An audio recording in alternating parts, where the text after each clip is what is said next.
Welcome back to the quiet apothecary.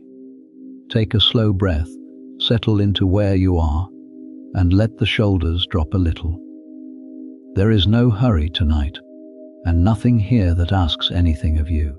Tonight we begin not with a list of plants nor a catalogue of remedies, but with a single long quiet year of your own life, in another century, in another country, in another language, in the company of one of the most remarkable women who ever walked the long roads of medieval Europe.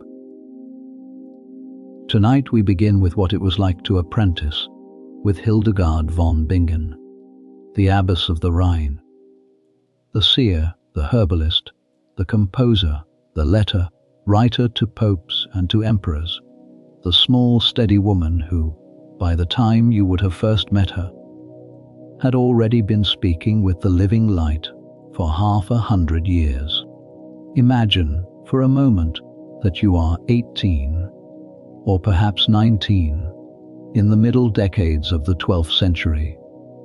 You have been sent by your family from a small house in a small village, somewhere in the wide green country between the Rhine and the Mosel, to spend a year as an oblate of the Benedictine sisters who keep the cloister on the wooded hill of Bodenberg, and later on the bend of the Rhine at Rupertsberg. You have walked for 3 days. You carry a small bundle of clothing, a wooden bowl, a wooden spoon, a small linen sack of dried bread and dried apples, and a folded letter from your father addressed to the abbess. The road has been long, and the dust of the road is on the hem of your tunic. The sun is low above the river, and the bell of the cloister has just begun to ring for vespers. You climb the long stone path between the chestnut trees. The path is worn smooth in the middle by the slow walking of pilgrims, by the patient walking of the brothers and sisters carrying baskets of bread and baskets of vegetables and baskets of wool to and from the cloister gate. The bell sounds again. It is a deep bell, an old bell, a bell that has been ringing the hours of this hill for many quiet generations, and the sound of it sets the small hairs at the back of your neck on a slow, easy current of attention. At the top of the path, the stone wall of the enclosure rises before you, washed pale gold by the late sun, and beside the heavy wooden gate, in the small porter's house with the small barred window and the worn stone bench, the porter's sister rises slowly to her feet to greet you. She is small, perhaps 50, perhaps 60, in the long black tunic and the white veil of a Benedictine choir nun, and she looks at you with the slow, honest attention of a woman who has spent her life in the long, honest looking at things. You hand her the letter. She reads it without speaking. She nods. She rings a small handbell that hangs on a leather thong from a peg by the door, and a young novice comes running through the inner courtyard, and the porter sister speaks a few quiet words to her, and the young novice runs again. There is a long, quiet pause. The bell sounds for vespers a 3rd time, more softly now, like a slow bird on a slow branch. You stand in the dust of the road. The chestnut leaves stir in the small evening wind, and somewhere on the far side of the wall a single voice is rising in the first chant of the office, a single soprano line that climbs through the stone like the smoke of a small, careful fire. And then she comes. She comes through the inner gate, walking slowly, with the small, even step of a woman who has been measuring her steps to the bells for the best part of 50 years. She is not tall. She is not strikingly beautiful.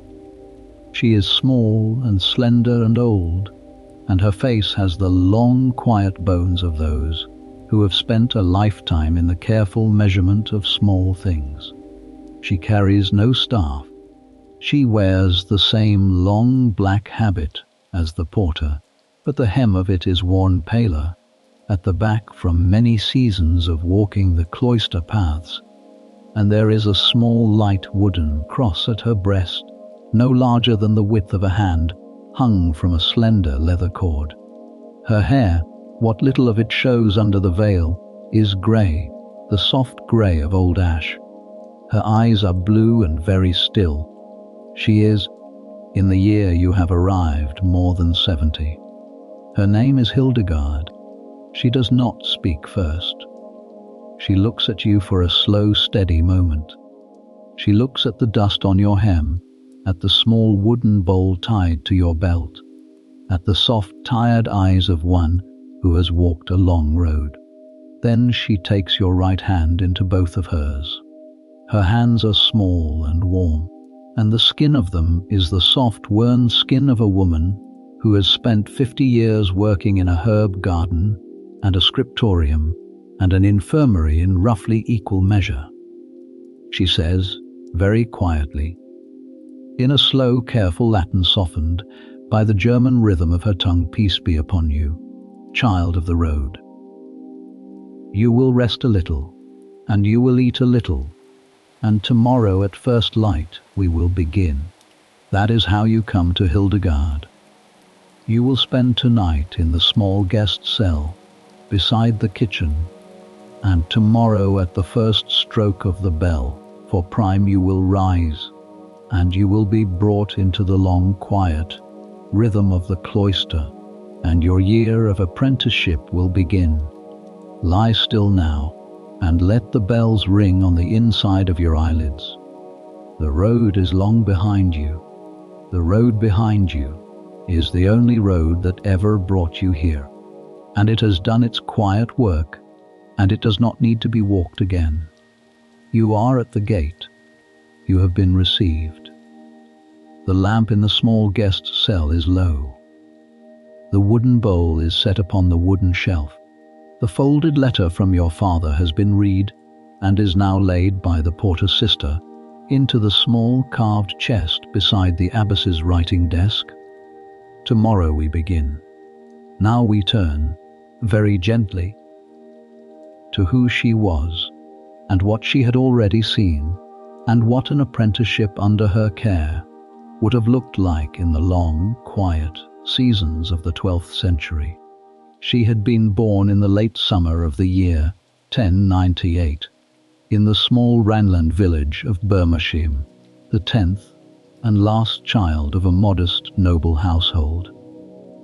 Her parents were Hildebert and Mechthild, and they were people of the small class of the Rhineland minor nobility, comfortable enough to keep a small household and a small herb garden and a small chapel of their own, but not so wealthy that the keeping of a 10th child, and a small frail 10th child at that, would have come easily to the running of the family. From the very beginning, by her own later account, she was a strange and quiet child. She saw, from the age of perhaps 3, what she would later call the living light. It came to her, she said, not as a vision in the ordinary sense, not as a picture standing before her in the air, but as a slow inner radiance that lit the inside of her, seeing without disturbing the outer shape of the world. She told nobody. She did not, for the most part, know that other children did not see it. When she was 8, her parents gave her, as a tithe of their 10th child, to the Benedictine community on the hill of Disse-Bodenberg. The community was, in those years, a small mixed house of brothers and sisters, and the abbess of the small enclosed women's quarter was a young anchoress named Jutta of Sponheim, a noble woman who had withdrawn from the world by her own choice at the age of about 14, and had taken upon herself the formal life of an enclosed contemplative. Hildegard was placed under the spiritual care of Jutta. The two of them lived, with one or two other young oblates as the years went on, in a small enclosed cell within the larger monastery, with a small barred window through which they could receive food and books and conversation. Jutta taught Hildegard her psalms, her Latin, her chant, her embroidery, and her measured daily prayer. Hildegard learned to read and to write a slow, careful Latin. She learned to sing the office in the long, careful manner of the Benedictines. She learned the habit of silence and the habit of slow attention, as she kept her secret of the living light to herself for the better part of 40 years. Jutta died in the year 1136, when Hildegard was 38. At that point, the small enclosed community of women on the hill chose Hildegard, by their own slow vote, as their new magistra, their teacher and mother and shepherd, and Hildegard accepted the office. She was then, by the patient measure of those years, a middle-aged woman of 40, with a small body, a steady mind, and a long inner library of psalms and prayers and observations of the human body that she had been gathering quietly all her life. It was 5 years later, in the year 1141, that the great change came. By her own account, in the 43rd year of her life, the living light spoke to her with a clear voice and gave her a clear instruction. "Write down," the voice said, "what you see and what you hear." Hildegard had not, until that moment, ever spoken of her inner sight to anyone.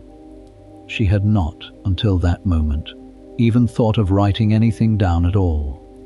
The instruction frightened her. She fell ill. She kept her bed for many weeks. She went, at last, to her confessor, the monk Volmar, who had been her quiet friend and her quiet helper since her early days at Rupertsberg, and she told him with great hesitance what she had seen and heard. Volmar believed her. He went, at her bidding, to the abbot of the larger house, who in turn took the matter to the Archbishop of Mainz, who in turn took the matter, by long correspondence and slow consideration, to the great Cistercian preacher Bernard of Clairvaux, who at that time was the most listened to voice in all the Western Latin Church. It is worth pausing for a slow, patient moment on the slow, careful weight of this inner moment in the 1140, first year of the old Christian Church. Hildegard is, at this point, a small unknown abbess of a small unknown house on a wooded hill on the western edge of the Holy Roman Empire. She has spent the entire 43 years of her life either at home with her family or behind the small barred window of the enclosed cell of Jutta of Sponheim. She has been, by the long tradition of her enclosed life, almost entirely cut off from the long-learned conversation of the schools and the universities of her day. She has not been to Paris. She has not been to Bologna. She has not been to Salerno. She has not been to Rome.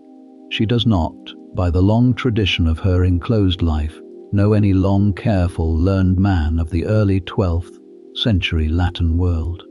She has, in her keeping, only the slow, long inheritance of the Benedictine cell, the Psalter, the Breviary, the Gospels, the long, careful Latin scriptures.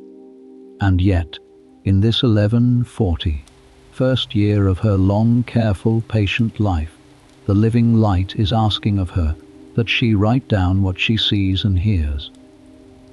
The living light is asking of her that she become a writer. The living light is asking of her that she become a preacher.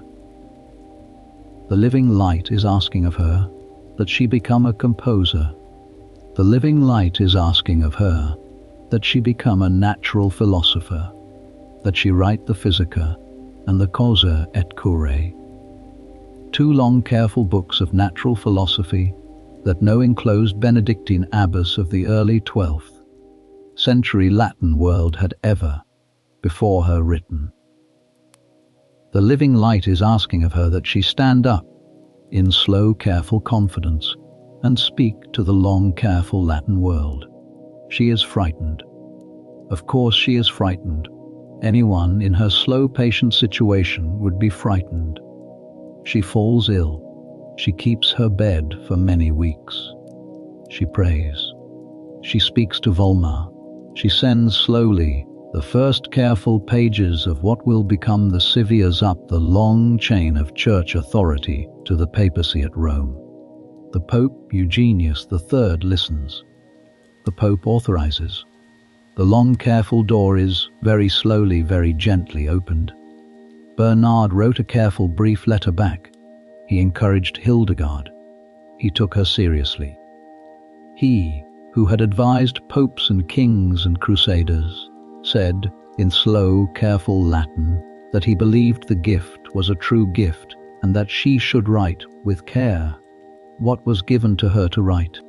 The matter went, in the slow, patient manner of the medieval church, to the Pope. Eugenius III, a Cistercian himself and a former pupil of Bernard, was at that time, in the year 1147, holding a synod at Trier on the Mosel.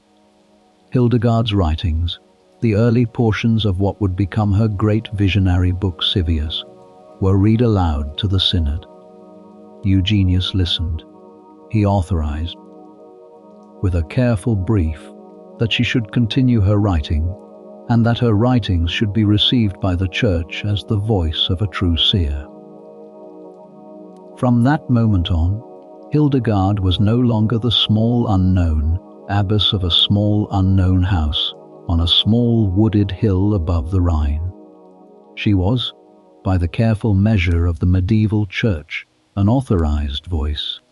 In the year 1150, 3 years after the Synod of Trier, Hildegard, by then 52 years old, took her small community of women out of the men's house at Disibodenberg, against considerable resistance from the abbot, and founded her own free, standing women's monastery at Rupertsberg, on the bend of the Rhine where the small river Ney flows into it, just below the town of Bingen. She and the sisters built the new house slowly, over many seasons, and by the time you, the apprentice of this long, quiet story, would have come to her gate, the new house was settled. There was a chapel, a refectory, a dormitory, an infirmary, a guest house, a herb garden, a kitchen garden, a mill, a bakery, a scriptorium, a chapter house, a cloister walk, and a small wooden bell tower. The community was perhaps 50 women. Volmar, the old confessor, was still among them as their priest and Hildegard's secretary, well into his old age. There were several younger sisters, and a small handful of oblates, of whom you, in this long, quiet story, would have been one. The role of the magistra in such a house was a role of careful daily teaching and careful daily example. The abbess was the mother of the house. She set the rhythm of the day. She presided at the table. She heard the small confessions of the small daily faults. She blessed the bread. She taught the novices. She wrote the letters. She corrected very gently the chant when the chant went off the line. She tended, when there was need, to the small daily medical concerns of the sisters, and to the larger daily medical concerns of the pilgrims and of the village folk who came up the road for the help of the infirmary. She was, in the careful measure of the rule of Saint Benedict, a steady, gentle presence whose first duty was the well-being of the souls in her care, and whose second duty was the well-being of the bodies in her care, and whose third duty was the long careful keeping of the long careful tradition that she had received from those before her. What an apprenticeship under such a woman would have meant, in the careful measure of the year, was simply this. You would have been folded into the life of the cloister. You would have risen with the bells. You would have prayed the offices. You would have eaten in silence at the long table of the refectory. You would have walked, 2 by 2, with the other novices and oblates, through the small courtyards and the small herb beds. You would have carried baskets, drawn water, ground grain, picked herbs, washed linen, helped in the kitchen, helped in the scriptorium, helped in the infirmary. You would have learned the names of plants, the names of saints, the names of the chants, the names of the offices, the names of the hours, the names of the bells. You would have been called gently. When Hildegard wanted you in the garden, or in the infirmary, or by the writing desk, you would have been instructed slowly, in the careful preparation of tinctures, and the careful preparation of plasters, and the careful copying of letters, and the careful keeping of accounts. And you would have been allowed, every once in a while, in the long careful evening of the cloister, to sit on the small wooden bench beside the abbess's chair and listen to her speak, in her slow, gentle Rhenish Latin, of the things she had seen and the things she had been given to know. The cloister itself, on the bend of the Rhine just below Bingen, sat upon a small rise of land that had once carried a Roman watchtower. The stones of the watchtower had long since been carted away to make the lower courses of the chapel wall. The river, at the foot of the rise, ran wide and slow at that part of its course, broken into long quiet curves by the wooded islands, and the boats of the river traders moved up and down along it with the patient regularity of cattle returning to a barn. From the upper window of the dormitory you could see, on a clear day, the slow brown sail of a Cologne barge passing south, or the slow tan sail of a Mainz barge passing north, and you could hear, very faintly, the soft sound of the boatmen calling to one another across the water. The world outside the cloister was, in this way, never very far. The cloister did not pretend to be sealed off from the world. It simply lived a slower form of the same life. In the village below the cloister, there was a small market every Saturday morning. There were perhaps 30 cottages, a small inn for travelers, a small church with a slate roof, a small mill on a tributary stream, a smith and a tanner and a baker and a wheelwright and a midwife and a charcoal burner.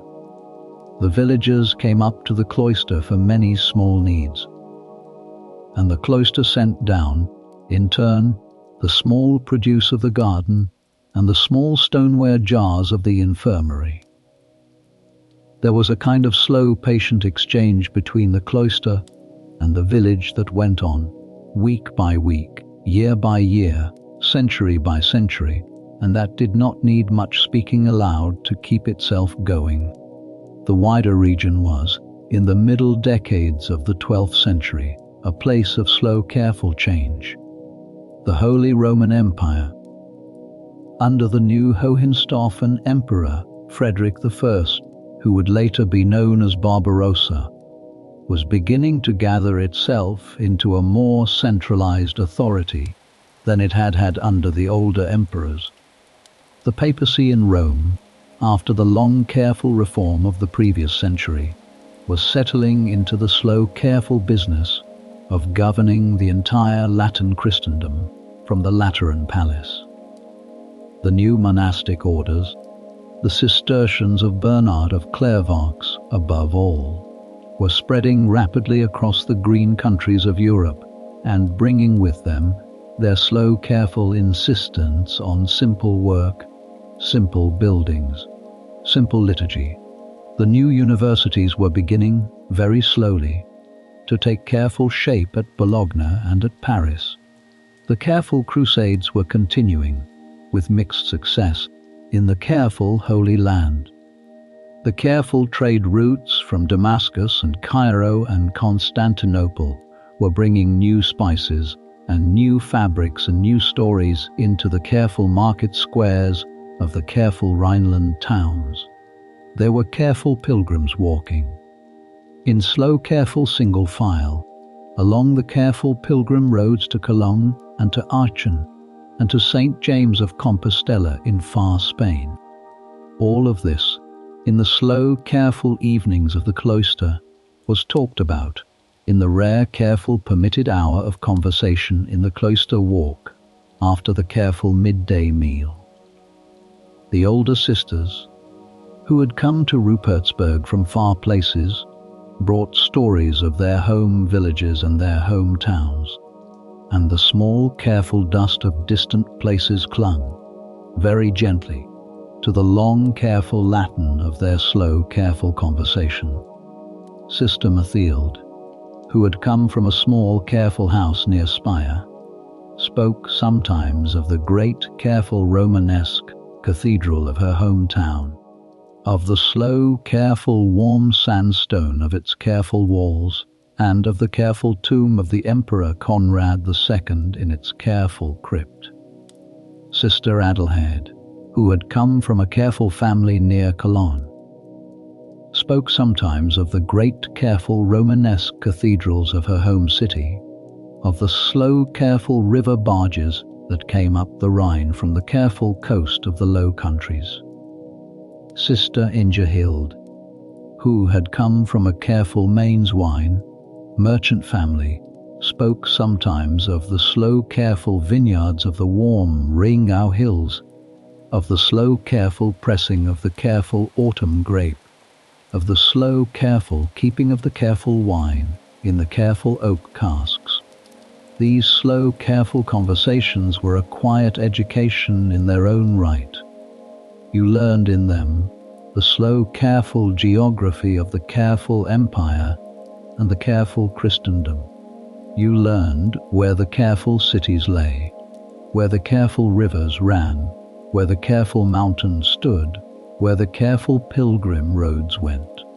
You learned, more slowly, the slow careful affections that held the careful sisters of Rupertsberg to their careful far places of origin, and you began, very gently, to feel the slow careful affection that was forming in your own careful heart for the small careful place on the bend of the Rhine, where you had now, by the slow patient turning of the careful seasons, lived for a careful number of careful months. The other oblates and novices, in the year you arrived, were perhaps half a dozen in number. There was Adelheid, a thoughtful tall girl from a small noble house near Cologne, who had been at Rupertsberg for 3 years already. There was Ingelhilde, a small dark-eyed daughter of a Mainz wine merchant who had been there for 2 years.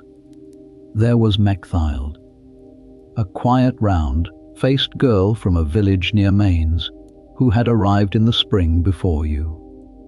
There was Gertrude, a serious, slow-moving girl from the lower Rhineland who had arrived in the early summer. And there were perhaps 2 more, smaller, younger, the daughters of nearby noble families who would themselves still be considered children by the standards of our own time. You were, in the slow, careful order of the dormitory, placed between Mechthild and Gertrude, in the 3rd row of cots from the door. That is the year you have entered. We will walk together now, slowly, through the slow, careful months of it. Let us walk now into the first chapter of the year. The daily rhythm. The bell rings before you wake. The bell, in the long, careful tradition of the Benedictine cloister, rings 8 times in the slow turning of the day and the night, and the rhythm of it shapes the body of the apprentice as the rhythm of the tide shapes the small, smooth stones of the long, careful beach. The first bell is the bell of matins, the night office, and it rings in the cool middle hour of the night, somewhere between 2 and 3 by our modern reckoning, although in the long, careful tradition of the cloister, there are no clocks of that kind, and the night is reckoned by the slow walking of the stars and by the long watching of the porter sister who keeps the night candle in the small porter's house. The novice mistress comes through the dormitory with a small horn lantern, and she touches the small wooden frame of each cot in turn, and she says, very quietly, in slow, careful Latin, "Rise, sister, rise. Daughter, the bell is waking." You rise. You wash your face and your hands at the small stone basin in the corner of the dormitory. You put on your habit over your shift and your veil over your hair, and you slip your sandals on, and you walk in the long single line of the sisters by the soft yellow light of the corridor candles to the chapel. The chapel is cold in the small hour. The breath of the sisters rises in soft, slow clouds before the small altar candles. The choir stalls are wood and worn smooth at the place where the long generations of hands have rested. You take your place among the novices, on the right side of the choir, in the back row. The cantor strikes the small wooden tone of the office on the small wooden block. The sisters open their psalters. The hour begins.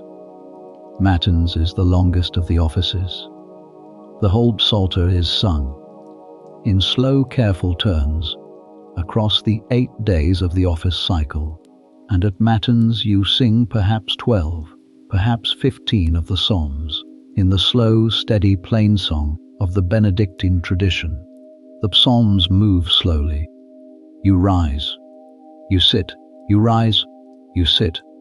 You bow your head at the small phrase, "Glory be to the Father." You stand for the great phrase of the Gospel Canticle. You sit again.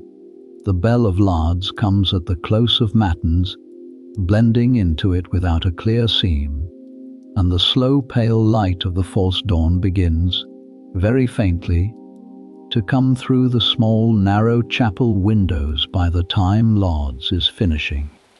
You walk back to the dormitory, in the same long single line, in the same long careful single silence, and you lie down for a small interval of perhaps an hour. The eyes close, the body rests. The bell rings again, before you have quite returned to sleep. This is the bell of prime, the office of the first hour of the working day. You rise again, you wash again, you go to the chapel again. Prime is short, perhaps 15 minutes, the first morning offering of work and the day.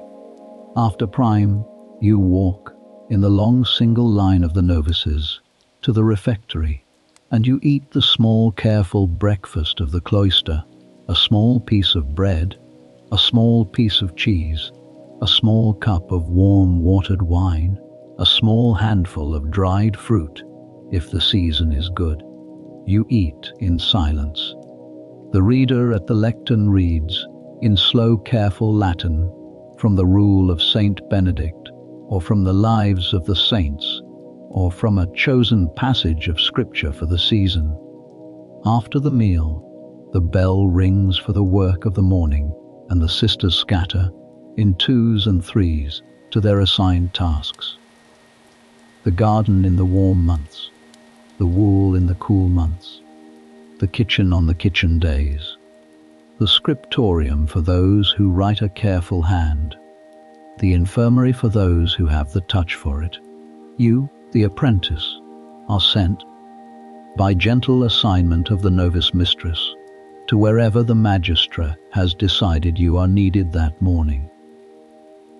In your first weeks, you are sent often to the kitchen and to the wool, for these are the 2 places where the simple heavy work is done, and where a young pair of strong arms is most useful.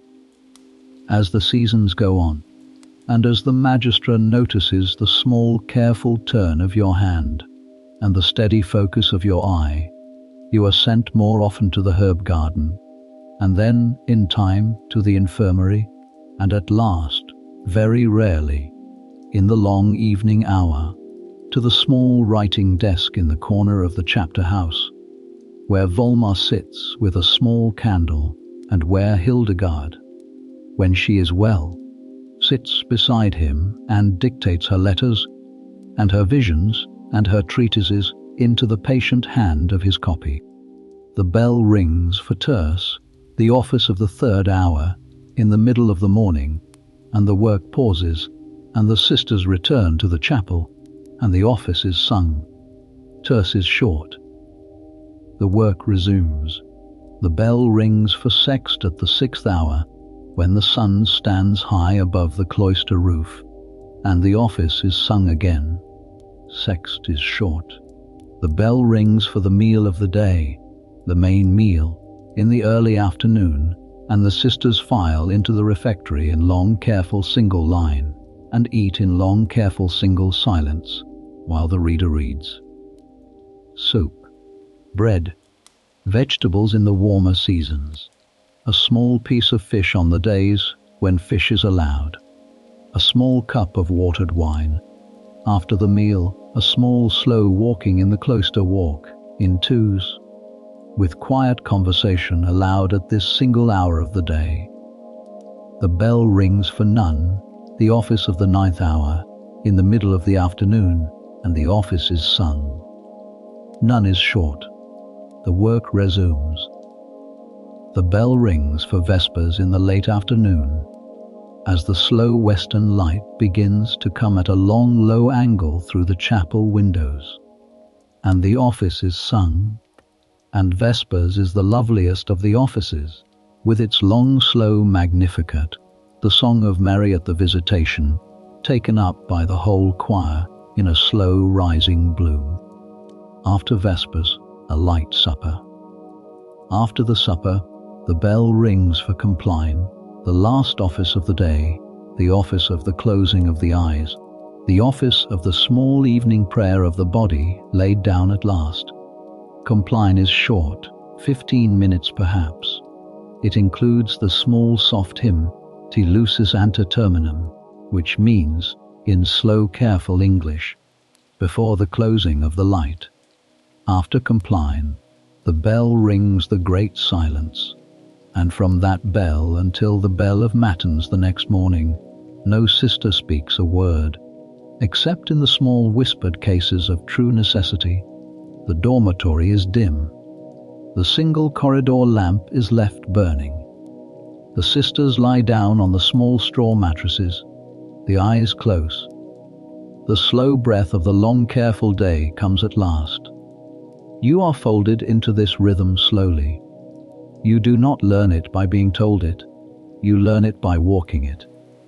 After 3 or 4 weeks, the body begins to wake before the bell, and the body begins to know where it is to be at any given hour of the day, and the body begins to rest in the rhythm, as in a long, slow, comfortable garment.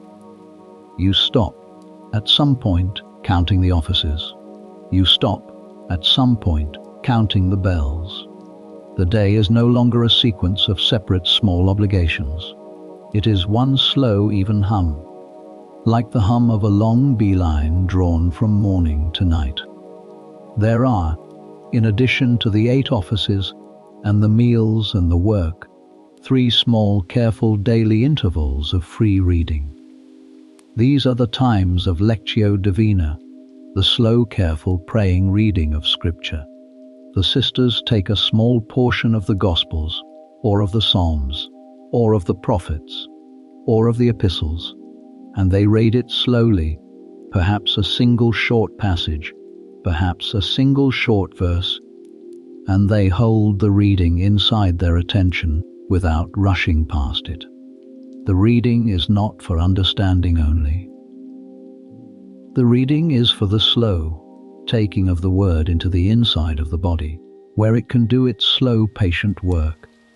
You are taught by the novice mistress the slow, careful method.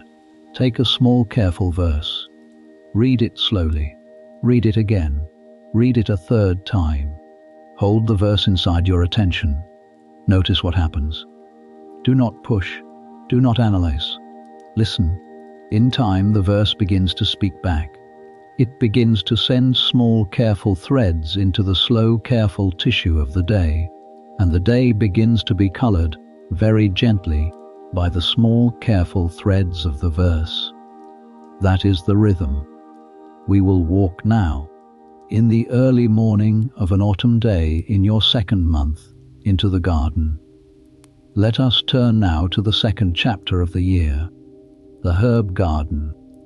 The garden lies on the south side of the cloister, in the small sheltered angle between the chapel and the kitchen, where the morning sun catches it early, and the late wind of evening passes over it gently. The plan of the garden is the old plan, the plan that has been kept in some form in the gardens of the Benedictine houses since the days of Charlemagne, and the small careful capitulary of the year 800 or thereabouts, in which the emperor instructed his stewards to plant in every royal estate a careful list of named herbs. The plan is simple. The herbs are set in small rectangular beds, marked off by low woven wattle borders or by small flat stones, arranged in long neat rows along straight paths. The paths are gravel, rake it daily by one of the novices. The beds are slightly raised, with the earth heaped a little above the level of the path, that the rain may drain and the gardener may kneel without straining the back. There are perhaps 20 beds in the garden of Rupertsberg, and the beds carry the names of the plants on small wooden tags driven into the earth at one end. The names painted in slow, careful Latin in the long, careful handwriting of the scriptorium. You are sent to the garden in your second month. The sister in charge of the garden is a small, lean woman of about 40, named Hildegard. She has been in the cloister since she was 12, and she has been in the garden, with 1 or 2 slow rotations to other duties, for almost the whole of that time. She knows the garden as a mother knows the small body of her child. She greets you on your first morning with a small nod and a small basket of woven willow, and she leads you out into the small wooden gate at the far end of the cloister walk and into the cool morning air of the September garden. The morning is pale, the light is low, the dew is heavy on the leaves. The bees, the great patient dark bees of the South Rhineland, are already moving slowly between the late blooms of the borage and the late blooms of the marjoram. There is a small soft mist still on the bed of the lemon balm at the far end of the garden. Where the river breath comes up the bank, the world smells of dew, of crushed mint, of warm earth, of the small honey of the borage flowers. Sister Hildegard points you, with a small careful gesture, toward the bed of the fennel, and she says, in slow careful Rhenish Latin, today we gather the seed of the fennel before the seed becomes too dry. Take the small basket. Take the small linen cloth. We will work for the slow 2 hours before terce. You kneel. You spread the small linen cloth at the foot of the fennel bed. You take the small wooden hooked stick that Hildegard hands you, and you bend the tall stalks, with their small flat umbels of dried golden seed, gently down toward the cloth.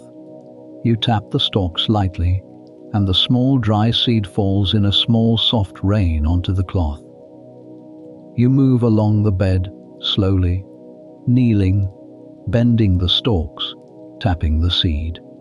The seed has the warm, dry smell of licorice and warm hay together, and the smell of it on the morning air is one of the loveliest of the smells of the garden. You will not forget it. These are the plants that grow in the garden of Hildegard, that you would have learned by name and by hand, and by smell in the slow, careful months of the year. The fennel that we have just named, kept for the easing of the breath and the easing of the eyesight. The galangal, the dried foreign root that comes up the long trade road from Damascus, planted in a small protected corner against the south wall that Hildegard calls in her Physica the spice of life. The hyssop, the small low blue, flowered plant of the dry stony hillside, kept for the chest. The sage, the grey-green herb of long memory and long mouth care. The wood betony, the small tidy plant of the long quiet head. The mugwort, the tall dusty grey-green plant of the long quiet dream. The lavender, the soft fragrant blue, grey shrub of the soft fragrant pillow. The rue, the bitter strange plant kept against the eye and against the headache. The lemon balm, the soft mint that the bees so love. The chamomile, the small daisy of the gentle evening. The hop, the long climbing vine of the careful brewing and the careful pillow. The linden flower, gathered from the great spreading lime trees that stand in the small avenue beside the cloister wall. The marjoram, the small joy, herb of the south. The thyme, the small low courage, herb of the dry path. The rosemary, the dark fragrant evergreen of the southern garden. There are many more: the dill, the caraway, the coriander, the anise, the parsley, the chervil, the angelica, the lovage, the wormwood. There is the small careful rose, the apothecary's rose, with the small clear deep pink 5-petaled flower of the warm summer, kept for the rose water and the rose conserve and the rose vinegar. There is the small careful elder, the great spreading hedgerow tree, just outside the garden wall, kept for the soft white flat-topped flower heads of the early summer and for the small dark berries of the early autumn. There is the small wild lemon, balm of the river path, gathered with the basket. There is the small wild plantain of the road edge, gathered with the careful eye. You learn, over the slow weeks, the small careful gestures of the garden, the gentle pinch at the base of a sprig of thyme, that the sprig may come away clean without tearing the parent plant. The careful small cut of the small sharp knife at the base of a stem of fennel, that the cut may be clean and the rain may not enter the stem. The slow careful lifting of the long horizontal root of the elecampane in the late autumn, with the small two-pronged garden fork that Hiltrode passes to you with a small careful instruction. The slow drying of the gathered herb in the small loft above the woodshed, where the air is warm and dry and the light is low and even, and where the dried herb may be kept for many months without losing its strength. There is a word that Hildegard uses in her writings and in her slow careful conversation that you will hear many times in the slow careful months of the year. The word is viriditas. It is a Latin word that does not translate easily into the modern languages, although the French, in their slow careful translation, give it as verdure and the German as Grauenkraft. The English word, by long careful tradition, is greenness, although the word in English does not quite carry the full slow weight of the Latin. Viriditas, in Hildegard's slow careful sense, is the moist living green vigor of all growing things, the slow green sap of the spring stem, the small careful green tip of the autumn shoot, the slow green courage of the small careful body. Viriditas, in the slow careful body of the human person, is the slow, careful inward sap of life that holds the body in its slow, careful balance, and the slow, careful balance of the long, careful soul. It is the opposite, in Hildegard's slow, careful thinking of Aridita's, which is dryness, the slow withdrawal of the green from the body, the slow drying of the human person under the long weight of grief or sin or sickness or age. The work of the apothecary, in Hildegard's slow, careful thinking, is the slow, careful keeping of viriditas in the slow, careful human body. The slow green sap of the small, careful chamomile flower, brought into the slow, careful cup of the slow, careful evening tea, is a small, slow gift of viriditas to the slow, careful body of the sleepless one. The slow green sap of the small, careful sage leaf, brewed slowly into the slow, careful cup of the slow, careful sore throat, is a small, slow gift of viriditas to the slow, careful body of the long winter cough. The slow green sap of the small, careful mugwort leaf, stuffed into the slow, careful pillow of the slow, careful dreaming sleeper, is a small, slow gift of viriditas to the slow, careful body of the slow, careful dream. You finish the small, careful gathering of the fennel seed. You fold the small linen cloth. You carry the small basket of seed to the small, careful drying loft. You return to the garden. The bell rings for terce. You walk with Sister Hiltrud in the long, careful single line to the chapel, and you sing the small, careful office. Then you return to the garden, and you spend the slow, careful hours before the meal at the slow, careful weeding of the bed of the lemon balm, where a small, careful chickweed has begun, in the soft autumn rain, to creep among the soft, fragrant stems. In the slow afternoons of the garden, you also learn the second great task, which is the drying.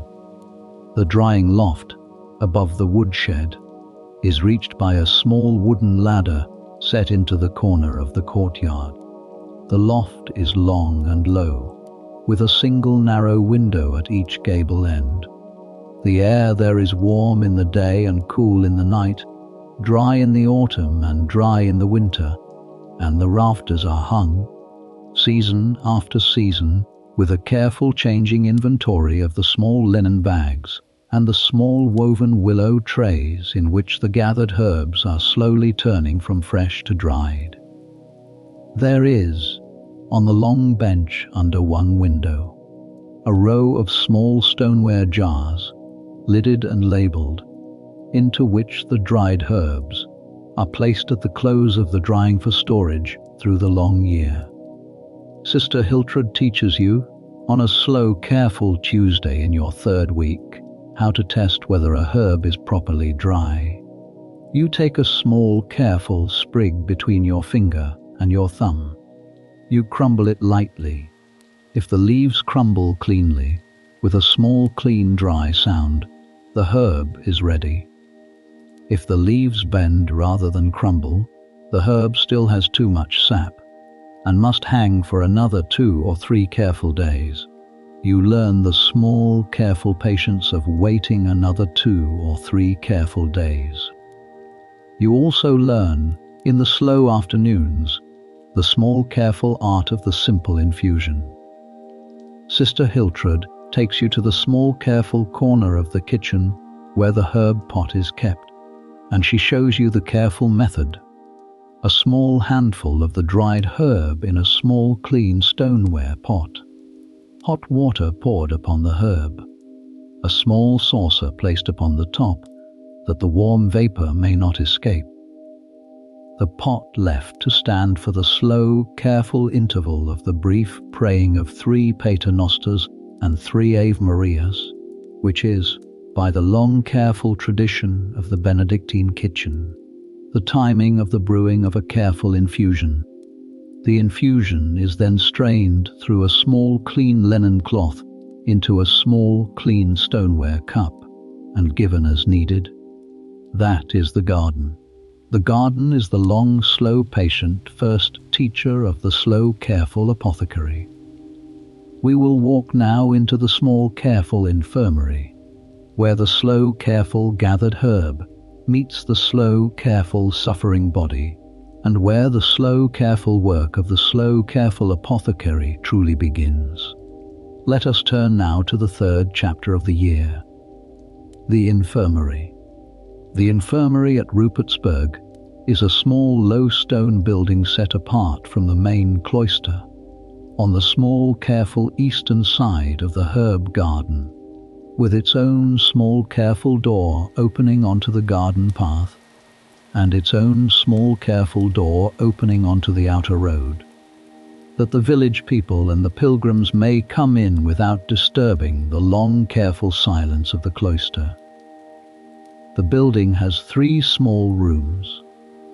The first is the small consulting room, with a small low wooden bench under the small careful window, a small careful writing desk in the corner, a small careful row of stoneware jars on the small careful shelf above the desk, a small careful iron grate set into the wall above the shelf, where the more careful and more reserved preparations are kept under a small careful key.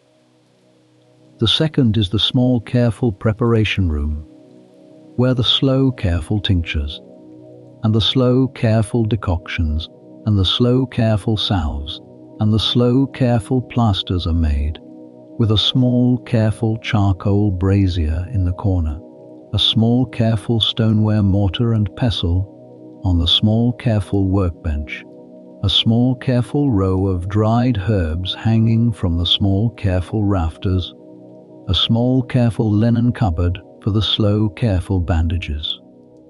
The third is the small careful sleeping room, where the small careful patients, who must be kept overnight, are laid down on the small careful straw cots under the small careful linen blankets, where the small careful candle is kept burning all night on the small careful low stand by the door, and where the slow careful vigil is kept by the slow careful infirmary sister, whose turn it is that night.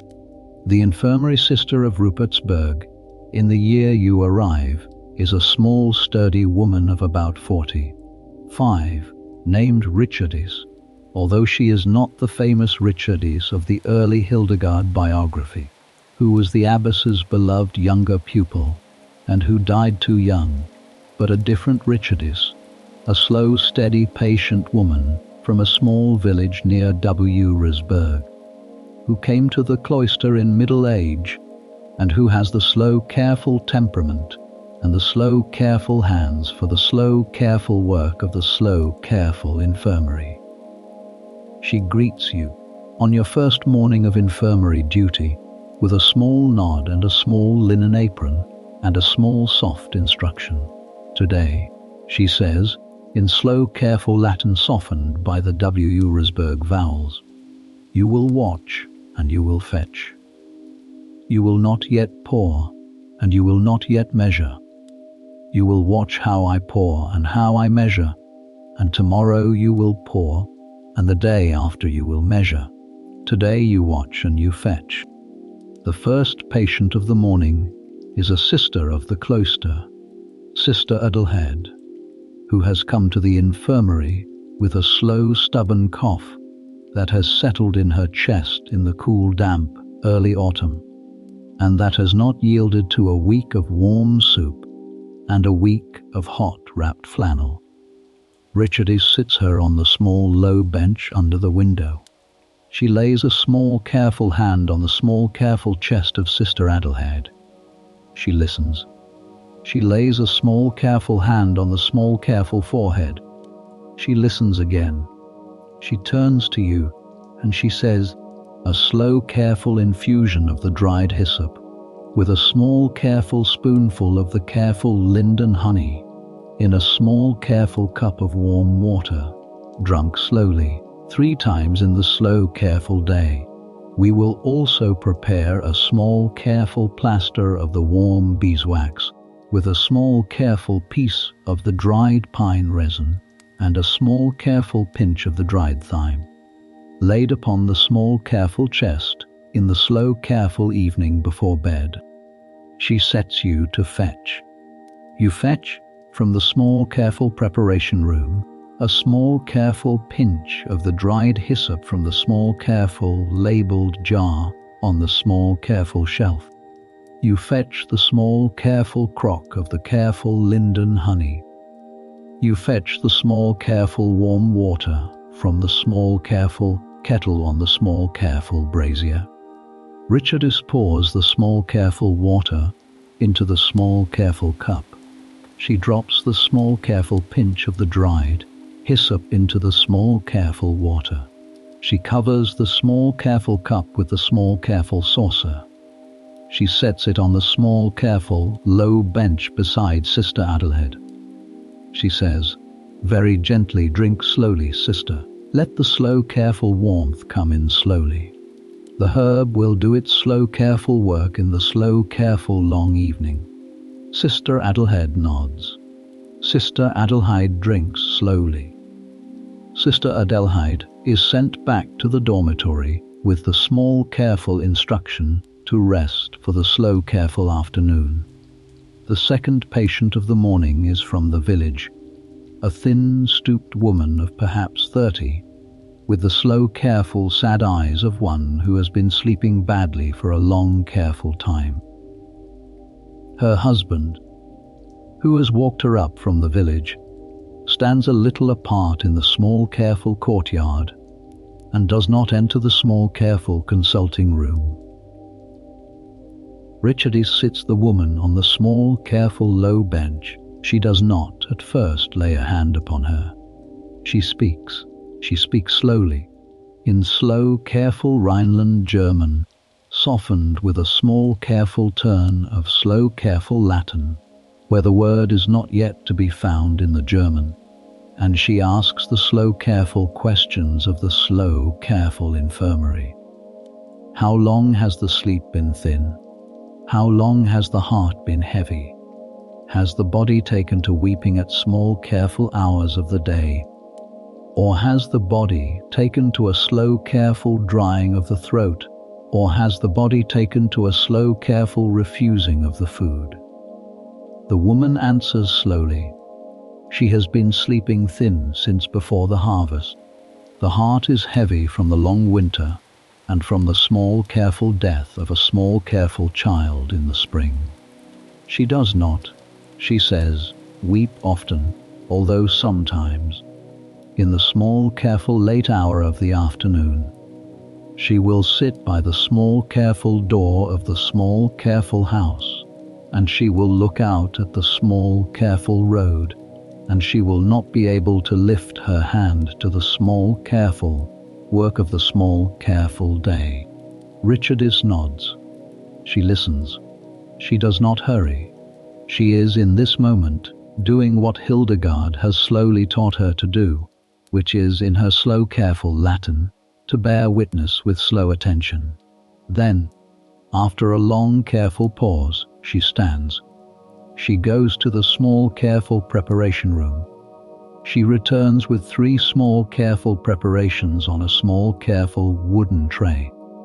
The first is a small careful linen sachet, perhaps the size of a small careful folded handkerchief, stuffed with a small careful mixture of the dried lavender and the dried hop and the dried lemon balm and the dried wood betony.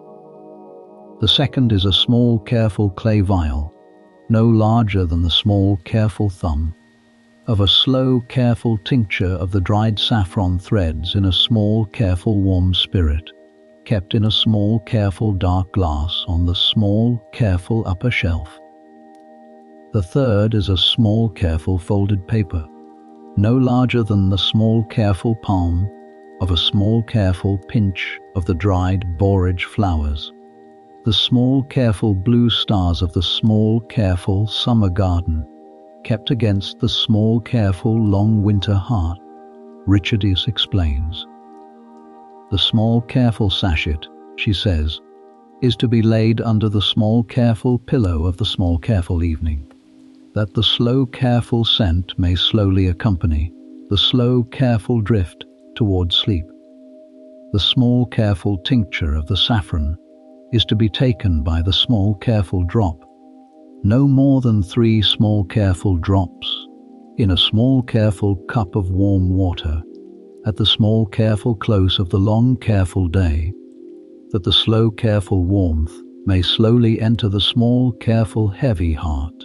The small careful borage, she says, is to be brewed once each small careful day in the small careful warm cup and drunk slowly, and the small careful blue petals are to be eaten as well, that the small careful joy of the small careful summer garden may enter the small careful long winter body. She lays a small careful hand on the small careful shoulder of the woman, and she says, very gently, "Come back in 2 careful weeks. We will see how the slow careful work has gone." The woman pays a small careful coin into the small careful wooden bowl by the door, although the price is suggested rather than required, and the bowl is taken at the close of the small careful day to the small careful chapel, and the small careful contents are given to the small careful poor of the small careful gate. The husband helps the woman down the small careful path. They go. You watch. You fetch. You learn. Across the slow careful weeks of your slow careful infirmary turns, you see many such slow careful encounters. The brother from the small careful nearby men's house, with the long stubborn fever that will not break, treated with a slow infusion of the dried elderflower and the dried yarrow and the dried meadowsweet, with a careful warm bath of the willow bark in the early evening, and with a slow careful watching of the careful sweat that comes at last upon the 3rd evening of the slow watching. The small careful village child with the stubborn chest cough, treated with a slow infusion of the coltsfoot and the mullein and the warm linden honey in warm water, with a warm plaster of the beeswax and the pine resin laid upon the chest. The pilgrim from the long road with the swollen knee from the long walking, treated with a slow careful poultice of the comfrey leaves and the mallow leaves and the warm beeswax laid upon the knee, and a careful instruction to sit by the brazier of the guest house and not to walk for 3 careful days. There is a careful book kept on the shelf above the writing desk. That is the slow careful inheritance of the long careful infirmary tradition of the cloister. It is a parchment volume, bound in soft brown leather worn at the corners, perhaps 200 careful pages thick. It is the day book of the infirmary. In the slow careful evening of each slow careful infirmary day, Sister Richardess takes the book down from the shelf and writes, in slow careful Rhenish Latin, in her small careful hand, the slow careful name of the patient, the slow careful complaint, the slow careful preparation given, and the slow careful expected outcome. She has been keeping this book for almost 20 careful years. It is a slow patient book. It is, in its small careful way, the most careful and most useful inheritance of the long careful infirmary tradition of the long careful Benedictine cloister. You will, in time, learn to keep such a book of your own. You also learn, in the slow careful months of the infirmary, the small careful art of the salve and the small careful art of the plaster. The salve is made by simmering, very slowly, the dried herbs in a small careful pot of warm beeswax and warm olive oil, until the warm oil has taken on the slow careful color and the slow careful scent of the herb. The warm pot is then strained through a small careful linen cloth into a small, careful, clean stoneware jar, and the jar is sealed with a small, careful waxed paper, and the salve is kept on the small, careful shelf for use through the long, careful year. The plaster is made by spreading a small, careful layer of the warm salve onto a small, careful linen cloth, and laying the cloth upon the small, careful place that needs the slow, careful, warm attention, and binding the cloth in place with a small, careful, clean linen bandage. The decoction is the long, careful cousin of the infusion, where the infusion is the slow, careful steeping of the small, careful herb in the small, careful, warm water.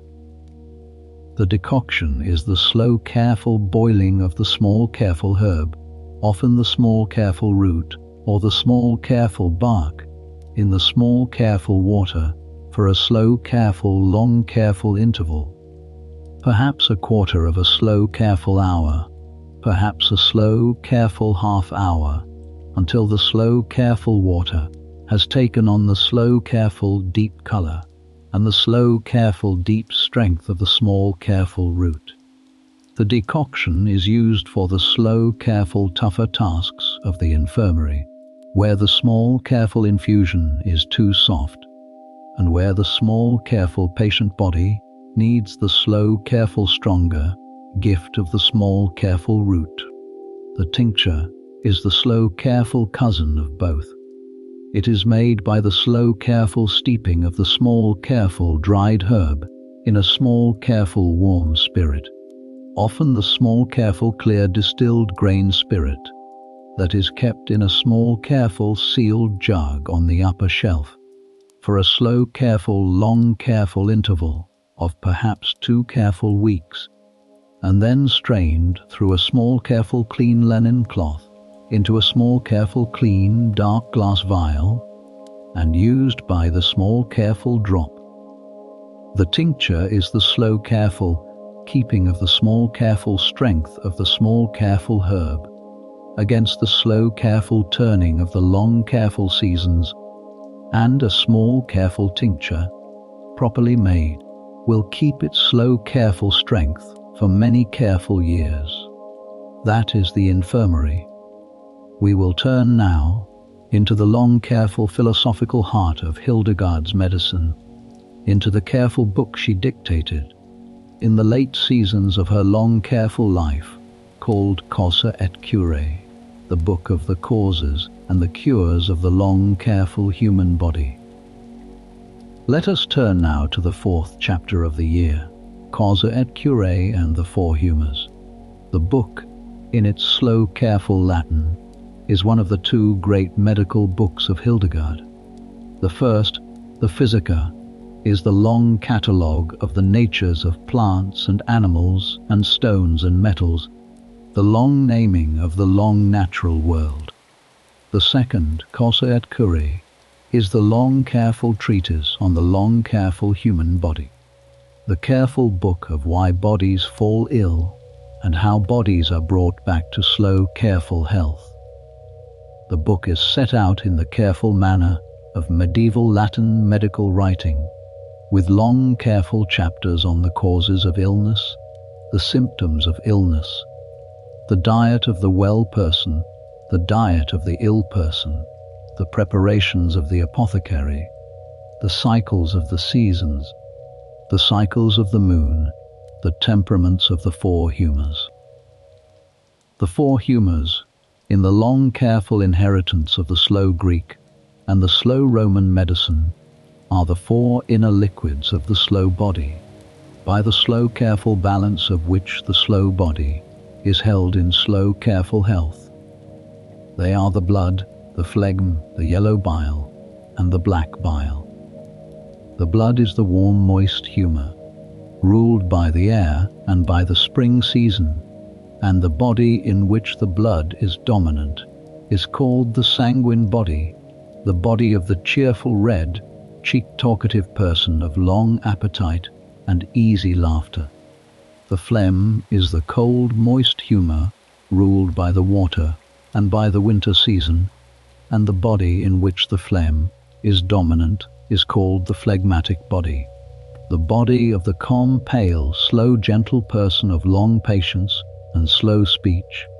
The yellow bile is the warm, dry humor, ruled by the fire and by the summer season, and the body in which the yellow bile is dominant is called the choleric body, the body of the quick, sharp, hot, tempered person of small, careful patience and quick decision. The black bile is the cold, dry humor, ruled by the earth and by the autumn season, and the body in which the black bile is dominant is called the melancholic body, the body of the thoughtful, pale, slow, inward person of long memory and slow, careful sadness. Hildegard, in her slow, careful book, takes this long inheritance and weaves it into her own slow, careful theology of the slow, careful created human body. The body, in her slow, careful seeing, is a small, careful image of the great, careful created world. The four humors of the body are, in her slow, careful seeing, a small, careful image of the four elements of the great, careful created world. The slow, careful balance of the four humors of the body is, in her slow, careful seeing, a small, careful image of the long, careful balance of the long, careful created world held in the slow, careful breath of the slow, careful creator. When the balance of the humors fails, the body falls ill. When the balance of the humors is restored, the body returns to slow, careful health. The work of the apothecary, in the slow, careful framework of causa et cure, is the slow, patient work of the slow, careful restoration of the slow, careful balance of the slow, careful humors. If the body has too much warm, moist blood, the apothecary applies cooling, drying remedies, perhaps a small, careful infusion of the cool, dry sage, or perhaps a slow, careful diet of the cool, dry barley bread. If the body has too much cold, moist phlegm, the apothecary applies warming, drying remedies, perhaps a slow, careful infusion of the warm, dry hyssop, or perhaps a slow, careful diet of the warm, dry roasted lamb.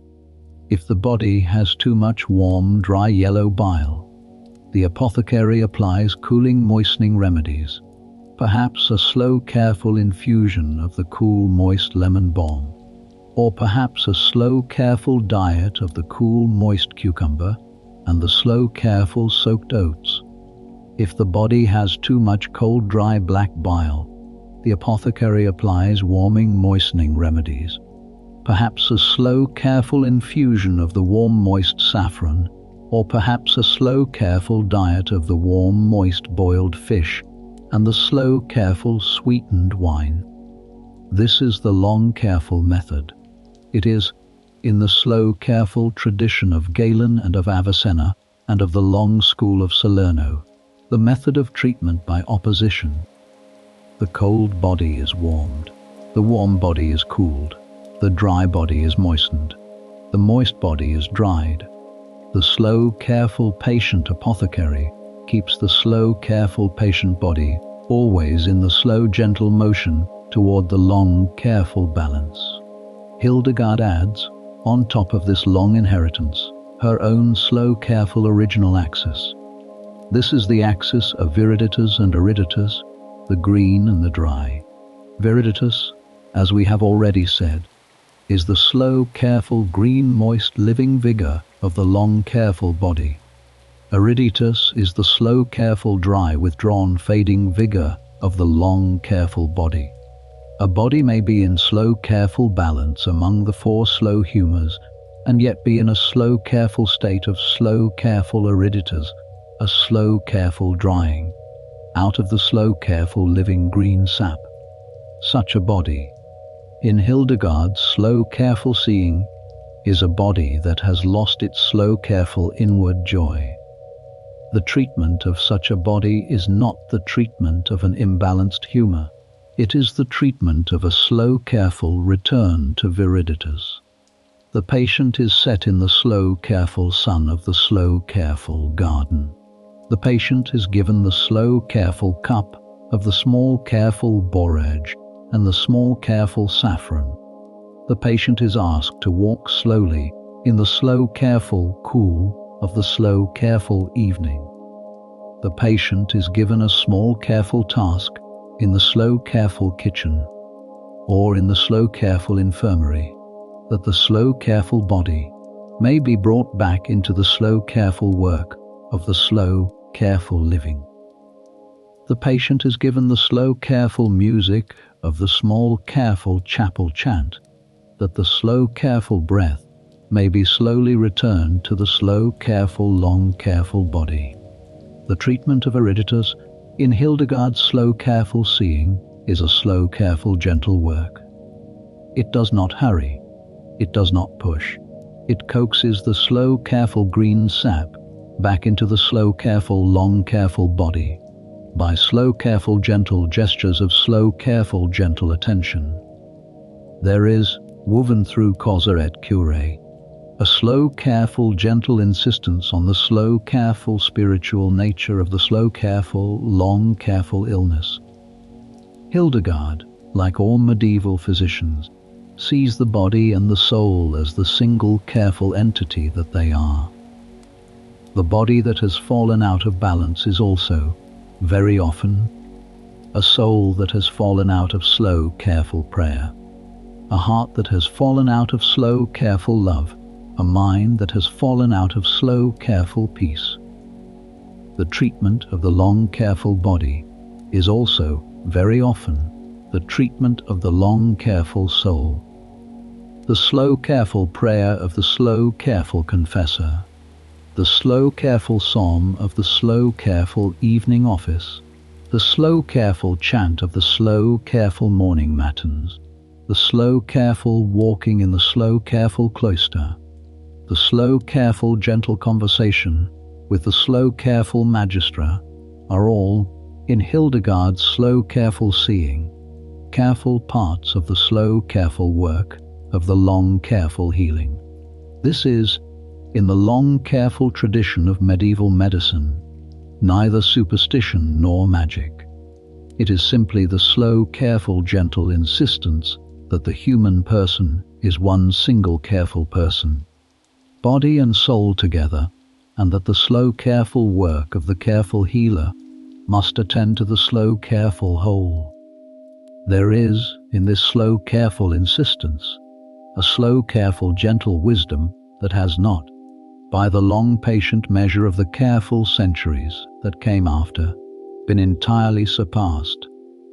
You spend many slow, careful evenings in the late seasons of the year, sitting on the small, careful, low bench in the small, careful chapter house, listening to Hildegard speak slowly of the slow, careful balance of the long, careful body. She does not hurry. She does not insist. She speaks slowly, in her slow, careful Rhenish Latin, with the slow, careful, gentle authority of the long, careful, patient experience of the long, careful, patient hands. She says, often, in slow, careful, gentle conclusion, the body is the small, careful image of the long, careful world, and the long, careful world is the small, careful image of the slow, careful Creator, and the slow, careful work of the careful apothecary is the slow, careful, gentle attendance to the small, careful image of the slow, careful Creator in the small, careful, long, careful body of the small, careful, long, careful suffering person. She also tells you, in those evenings, the small, careful, particular advice she has gathered for particular bodies. For the choleric body, who runs hot and quick and easily angry, she counsels small, frequent meals of cool, moist food, walks in the cool of the evening, and the small, careful avoidance of red wine and of strong red meats. For the phlegmatic body, who runs cool and slow and easily sleepy, she counsels small, frequent warm drinks of warm spiced wine, work in the warm sun of the morning, and the careful inclusion of pepper and ginger and warm spices in the daily food. for the sanguine body, who runs warm and moist and easily cheerful. She counsels nothing in particular for the sanguine body. In her slow, careful seeing, is the body closest to the original slow, careful balance of the original slow, careful created world, and needs only to keep on with its slow, careful, cheerful work.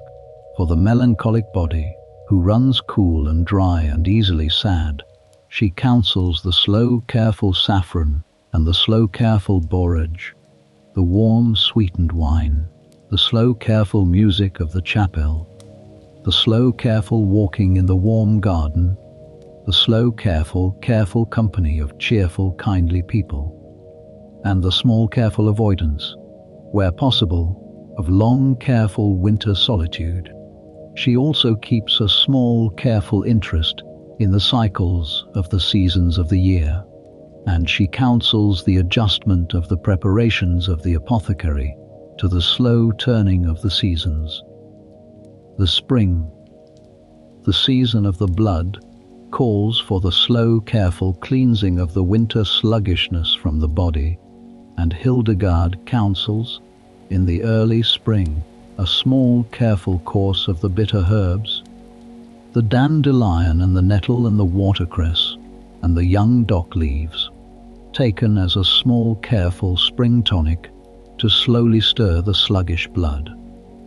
The summer, the season of the yellow bile, calls for the careful keeping of the body cool and the careful keeping of the breath open, and Hildegard counsels, in the summer, the slow, careful infusions of the cool, moist lemon balm and the cool, moist mint and the cool, moist cucumber.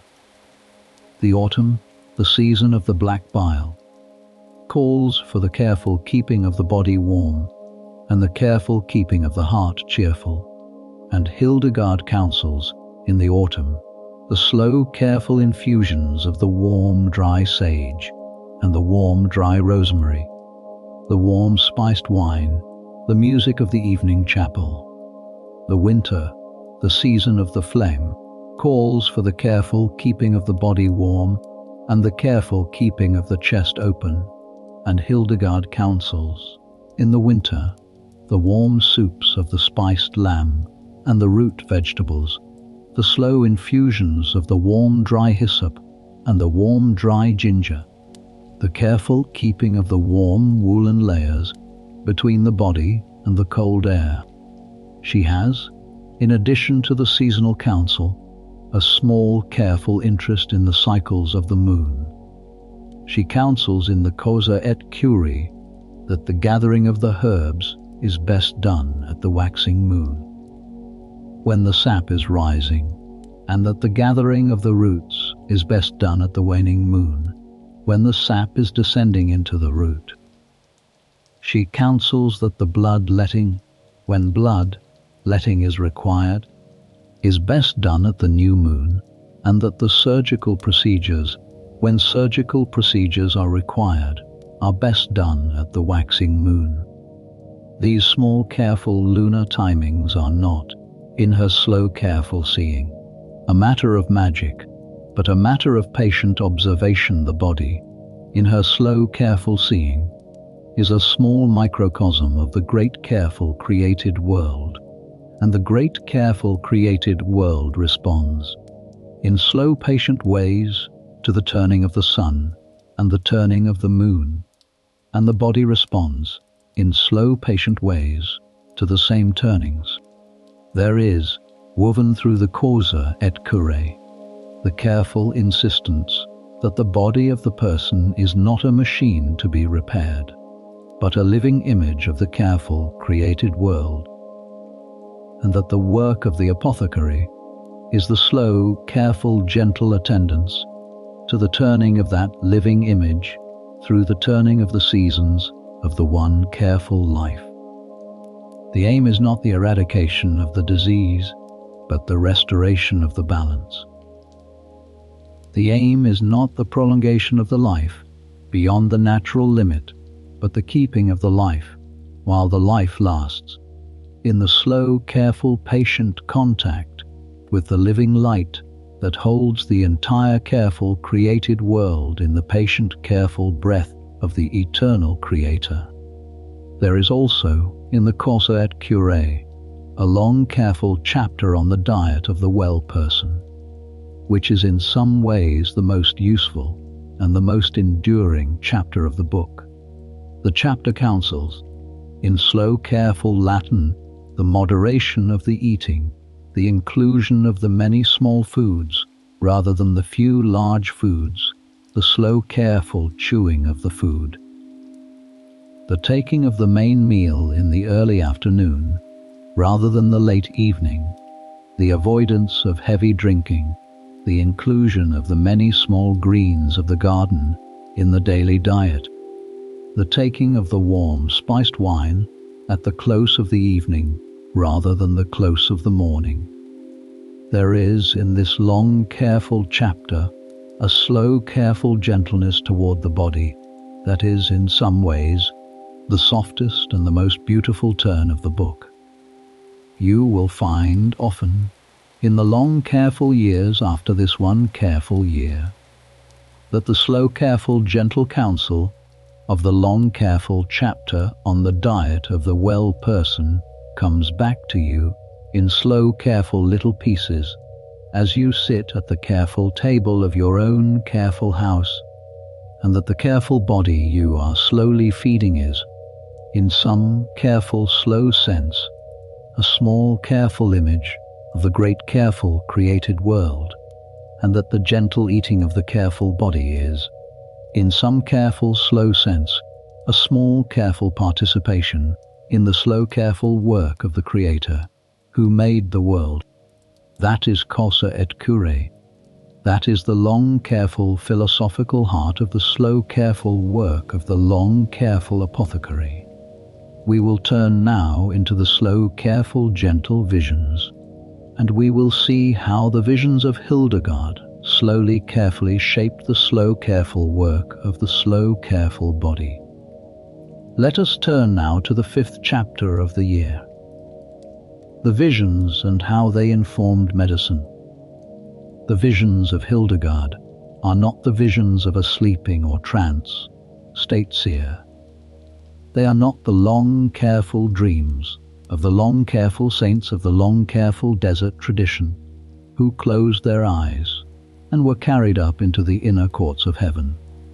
They are, by Hildegard's own repeated insistence, the slow careful waking visions of a slow careful waking woman who saw the slow careful inner light without losing the slow careful outer world. She was, when the visions came, fully present in her slow careful body. She was, when the visions came, fully aware of the slow careful chapel around her, and the slow careful sisters around her, and the slow careful bell ringing in the slow careful tower above her. She was simply, in addition to all of this, slowly carefully also aware of the slow careful inner light, which lit with a slow careful inner radiance, the slow careful inner shape of what she was being given to know. She called this inner light, in her slow careful Latin, the umbra viventis lucis, the shadow of the living light. The living light itself, she said, was not seen directly. It was seen, instead, as the shadow it cast upon the inner mirror of the soul. From this slow careful shadow, she was given the slow careful images and the slow careful words of the slow careful visions. The first great vision book is Civius, which is the abbreviated Latin for Civius Domini, Know the Ways of the Lord. Hildegard worked on it from the year of her great calling, 1141, until 1151, a slow careful 10-year careful work, dictated to Volmar in the slow careful evenings of the long careful decade. The book is divided into 3 slow careful parts, which contain among them 26 slow careful visions. The first part covers the slow careful order of creation, from the slow careful creator outward, through the slow careful angels and the slow, careful elements, and the slow, careful human person. The second part covers the slow, careful redemption of the world, the slow, careful incarnation of the slow, careful Word, the slow, careful Church, the slow, careful sacraments. The third part covers the slow, careful end of all things, the slow, careful judgment, the slow, careful new heaven, and the slow, careful new earth. The second great vision book is the Liber Vitae Meritorum, the Book of the Merits of Life. Hildegard worked on it from 1158 to 1163. The book is a slow, careful, long, careful examination of the slow, careful virtues and the slow, careful vices.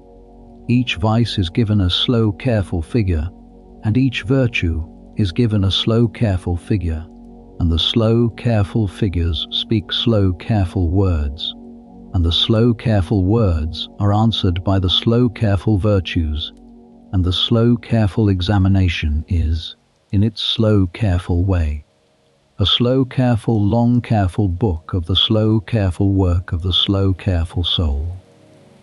The third great vision book is the Liber Divinorum Operum, the Book of Divine Works. Hildegard worked on it from 1163 to 1173, an even slower 10-year careful work. The book contains some of her most beautiful and most strange and most cosmic visions. The first vision of this book is the slow, careful figure of the cosmic person, the slow, careful image of the slow, careful human body laid out across the slow, careful great wheel of the slow, careful created cosmos, with the slow, careful head reaching toward the slow, careful firmament, and the slow, careful feet planted in the slow, careful earth, and the slow, careful arms stretched out across the slow, careful great wheel of the slow, careful seasons, and the slow, careful elements, and the slow, careful winds. This is the vision that connects most directly to the slow, careful work of the slow, careful apothecary. The slow, careful human body, in this slow, careful vision, is not a small, isolated thing. It is a small microcosm of the slow, careful great cosmos. The slow, careful four humours of the body correspond to the slow, careful four elements of the world, and the slow, careful four temperaments of the body correspond to the slow, careful four seasons of the year, and the slow inward sap of the body, viriditas, corresponds to the great green sap that runs through the slow, careful growth of the slow, careful, entire, careful created world. To attend to the body is, in this slow, careful vision, also to attend to the created world. To heal the body is, in this slow, careful vision, also to participate in the slow, careful work of the slow, careful Creator who made the world. You see, slowly, over the long, careful months of the year, how the visions of Hildegard are not separate from her medicine. They are the long, careful theological foundation of her medicine. The viriditas that she names in the infirmary is the same viriditas that she sees in the great cosmic vision of the cosmic person. The balance of the four humours that she restores in the patient is the same balance that she sees in the great wheel of the four elements. The gentleness of her treatment is the gentleness that she has seen in the living light. The gentleness with which the Creator carefully holds the long, careful, created world in the slow, patient breath of the long, careful day. There is one slow, careful evening in the late autumn of your year that you will not forget. You are sent by the small, careful word of the small, careful novice mistress to the small, careful chapter house, where Hildegard and Volmar are at work in the late evening on a long, careful chapter of the Liber Divinorum Operum. The candles are lit, the brazier is warm, the chapter house is otherwise empty. Hildegard sits in her small low chair beside the small careful writing desk. Volmar sits opposite her, with the small careful quill in his small careful hand, and the small careful sheet of vellum on the small careful slope of the small careful writing desk.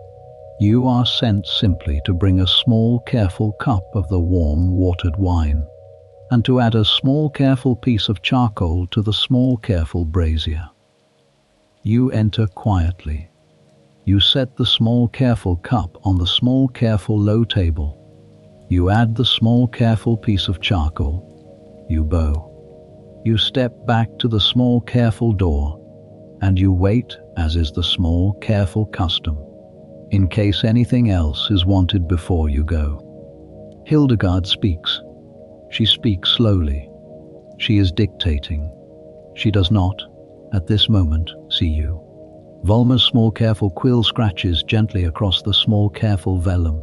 Hildegard's small careful voice is a slow careful low alto, slow careful and steady, slow careful and gently undulating, and not at all dramatic.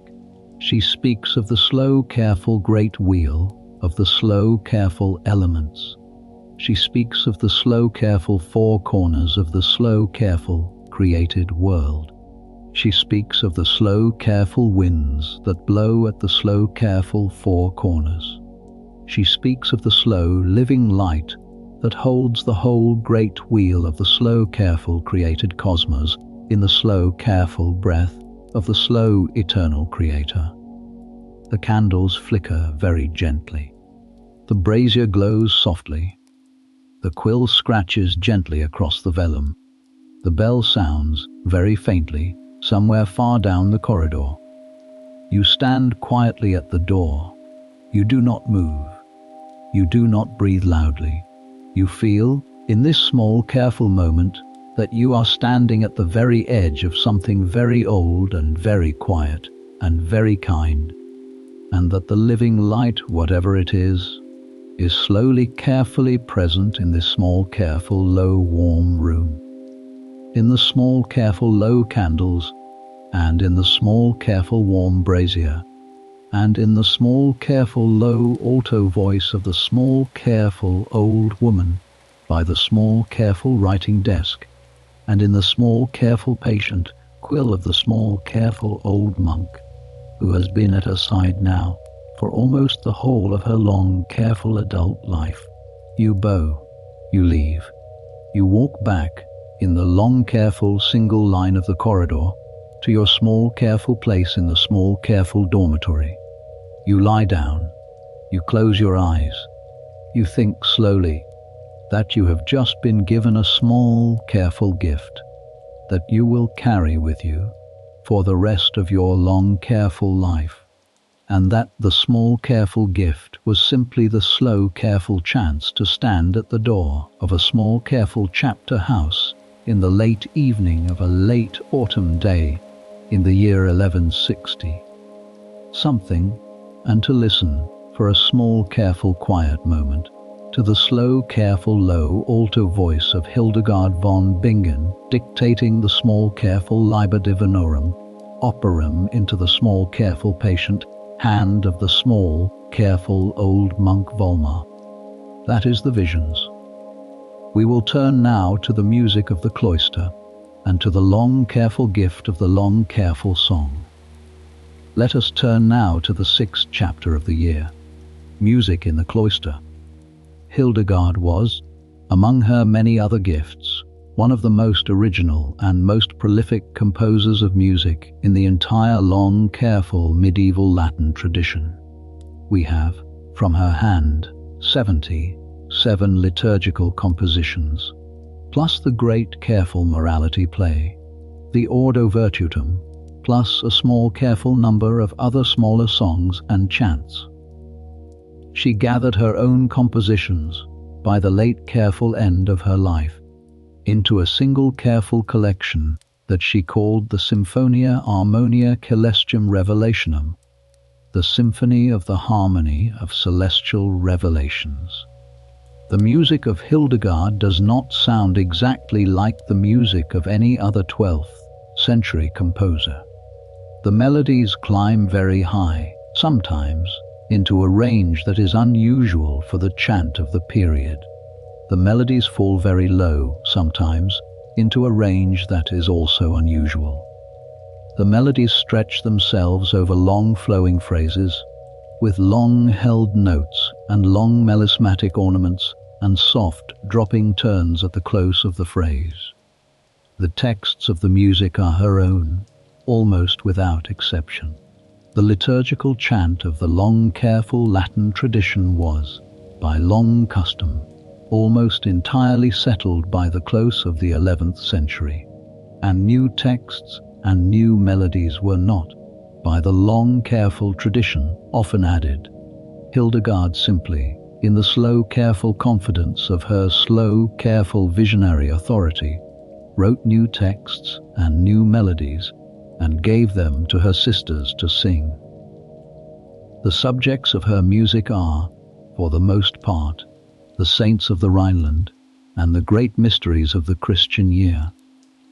There is a long, careful sequence to Saint Mary, called O Virga ac Diadema, the staff and the crown. There is a long, careful song to Saint Ursula, the patron saint of the Rhineland virgins, called O Ecclesia Oculi Tui, O Church, your eyes. There is a long, careful song to the Holy Spirit, called Spiritus Sanctus Vivificans Vita, Holy Spirit, life that gives life.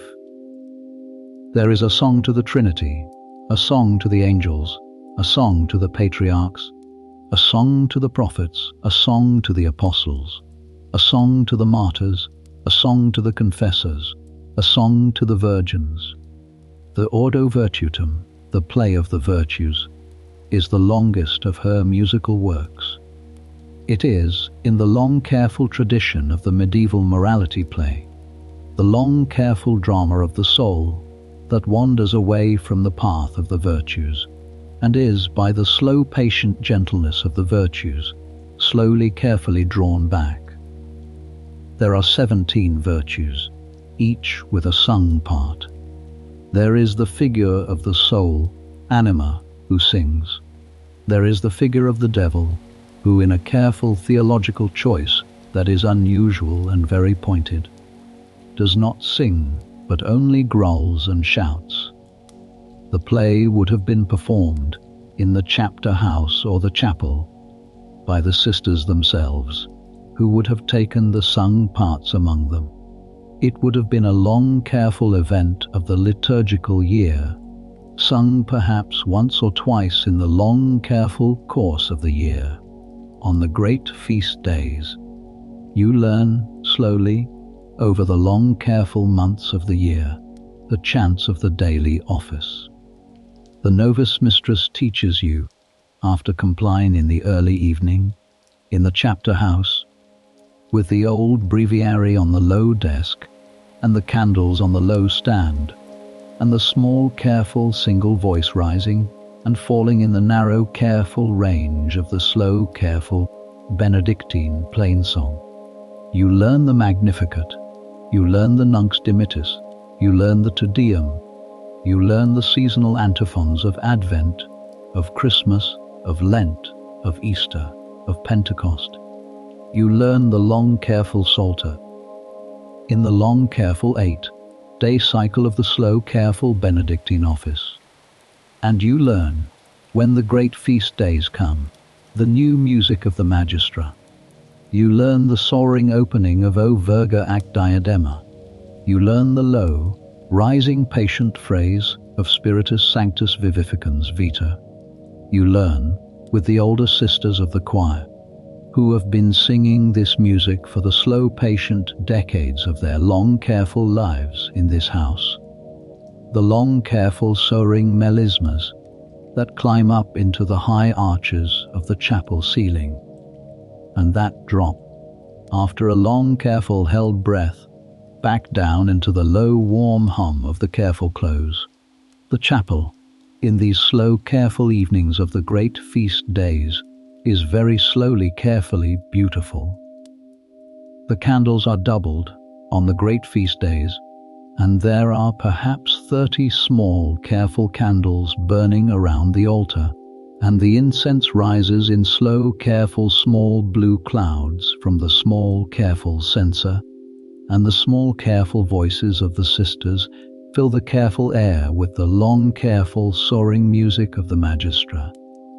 There is, in the slow, careful presence of this music, a slow, careful sense, very strong, very gentle, very quiet, that the slow, patient, living light of which Hildegard speaks is somehow gently, carefully present in the small, careful sound, and that the long, patient, careful work of the music is somehow gently, carefully part of the long, patient, careful work of the slow, careful healing. The music in Hildegard's slow, careful seeing is the third great careful arm of her slow, careful, long, careful medicine. The first arm is the careful plant. The second arm is the slow, careful balance. The third arm is the slow, careful song. The body that has been quieted by the slow, careful infusion and balanced by the slow, careful diet and walked in the slow, careful garden is also in the slow, careful evening of the slow, careful chapel, slowly, carefully sung back into the slow, careful inner balance of the long, careful living light. The careful music, by Hildegard's repeated insistence, was already there in the original creation of the original world, when the angels still sang together at the first dawn, and the slow, careful music of the chapel is, in some small, slow, echoing, careful way, a slow, careful echo of that careful first song.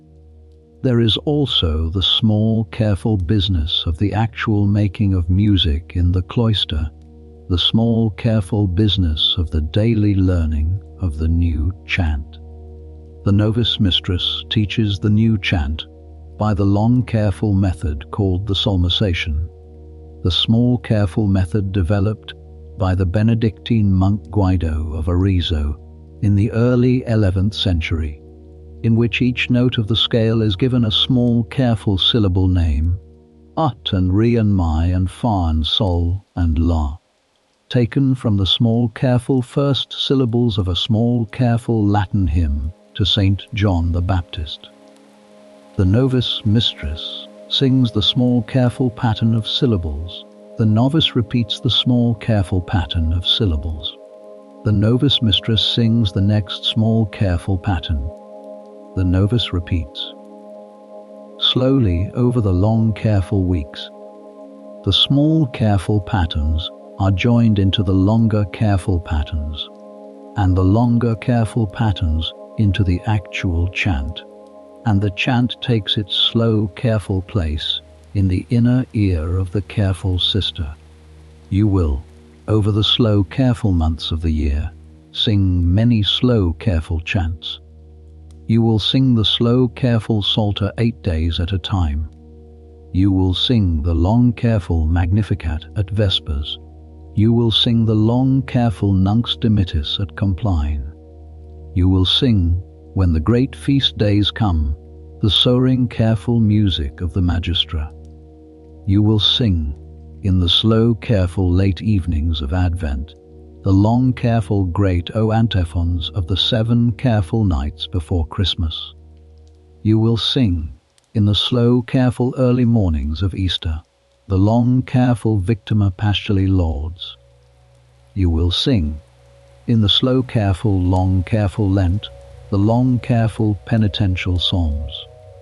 You will sing, in the slow, careful, long, careful summer, the slow, careful psalms of the slow, careful, long, careful summer. There is, on a careful spring evening of your year, an evening that you will not forget. The community has been preparing, for several careful weeks, the first performance of the Ordo Virtutum at Rupertsberg in nearly a decade.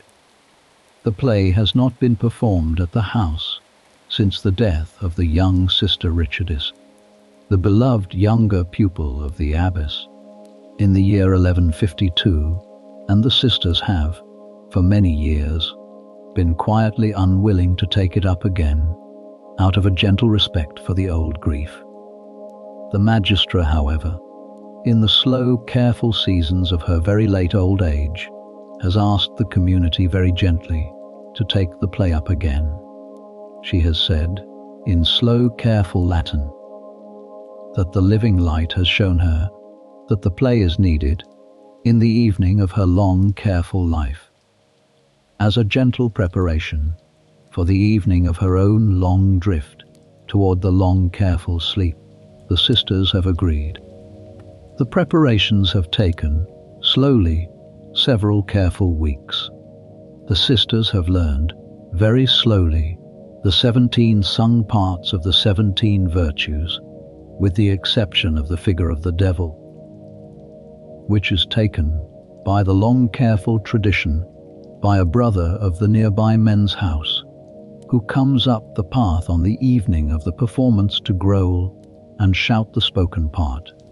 The figure of the soul is sung by Sister Mathilde, the tall, thoughtful sister from Speyer, who has, by general agreement, the loveliest soprano of the house. The figures of the virtues are sung by the older sisters of the choir in their varying voices. The evening comes. The chapel is filled with candles. The sisters of the neighboring houses have come up the path. The villagers from the village below, in their Sunday best, have been admitted to the nave. The brother who is to play the devil sits, in his dark robe, on a stool at the side of the chapel. Hildegard sits in her low chair beside the altar, very small now, very gentle, very still, with her old hands folded in her lap. The play begins. The soul anima sings of her longing for the living light in slow, careful, soaring melismas that climb up into the high arches of the chapel. The virtues answer her, one by one, in slow, careful, gentle, soaring melismas of their own. Knowledge of God, humility, charity, fear of God, obedience, faith, hope, chastity, innocence, contempt of the world, heavenly love, discipline, modesty, mercy, victory, discretion, patience. Each of the 17 virtues steps forward, in turn, and sings her gentle song. The devil, when his turn comes, growls and shouts and stamps his foot. The soul wavers. The soul falls. The virtues, with slow, patient gentleness, draw the soul back. The play closes in the late evening with a slow, careful, gentle hymn of reconciliation, in which all of the 17 virtues sing together with the soul of the slow, careful, gentle work of the living light in the slow, careful inner body of the one careful soul. The candles burn down a little. The incense rises. The sisters of the chorus stand together, very still, in the gentle close of the play. There is a long, careful silence. Hildegard, in her low chair beside the altar, has tears very gently on her pale cheek. She bows her head. She does not speak.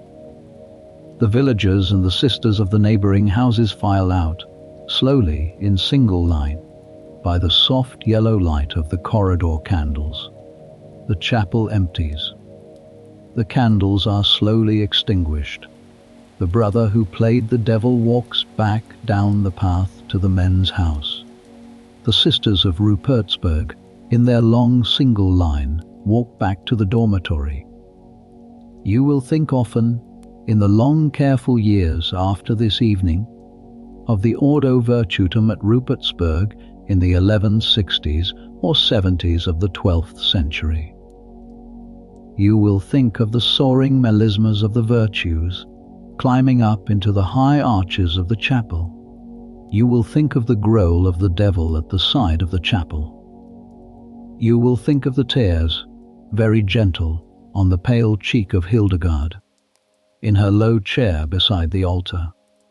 You will think, very slowly, that a careful play about the slow, gentle work of the living light in the slow inner body of the one careful soul is, in some slow sense, a careful image of the entire careful work of the long careful apprenticeship that you have been quietly walking through. You will also learn, in the late evening lessons after compline, the careful gentle art of the pneumatic notation, the slow careful written form of the long Latin chant.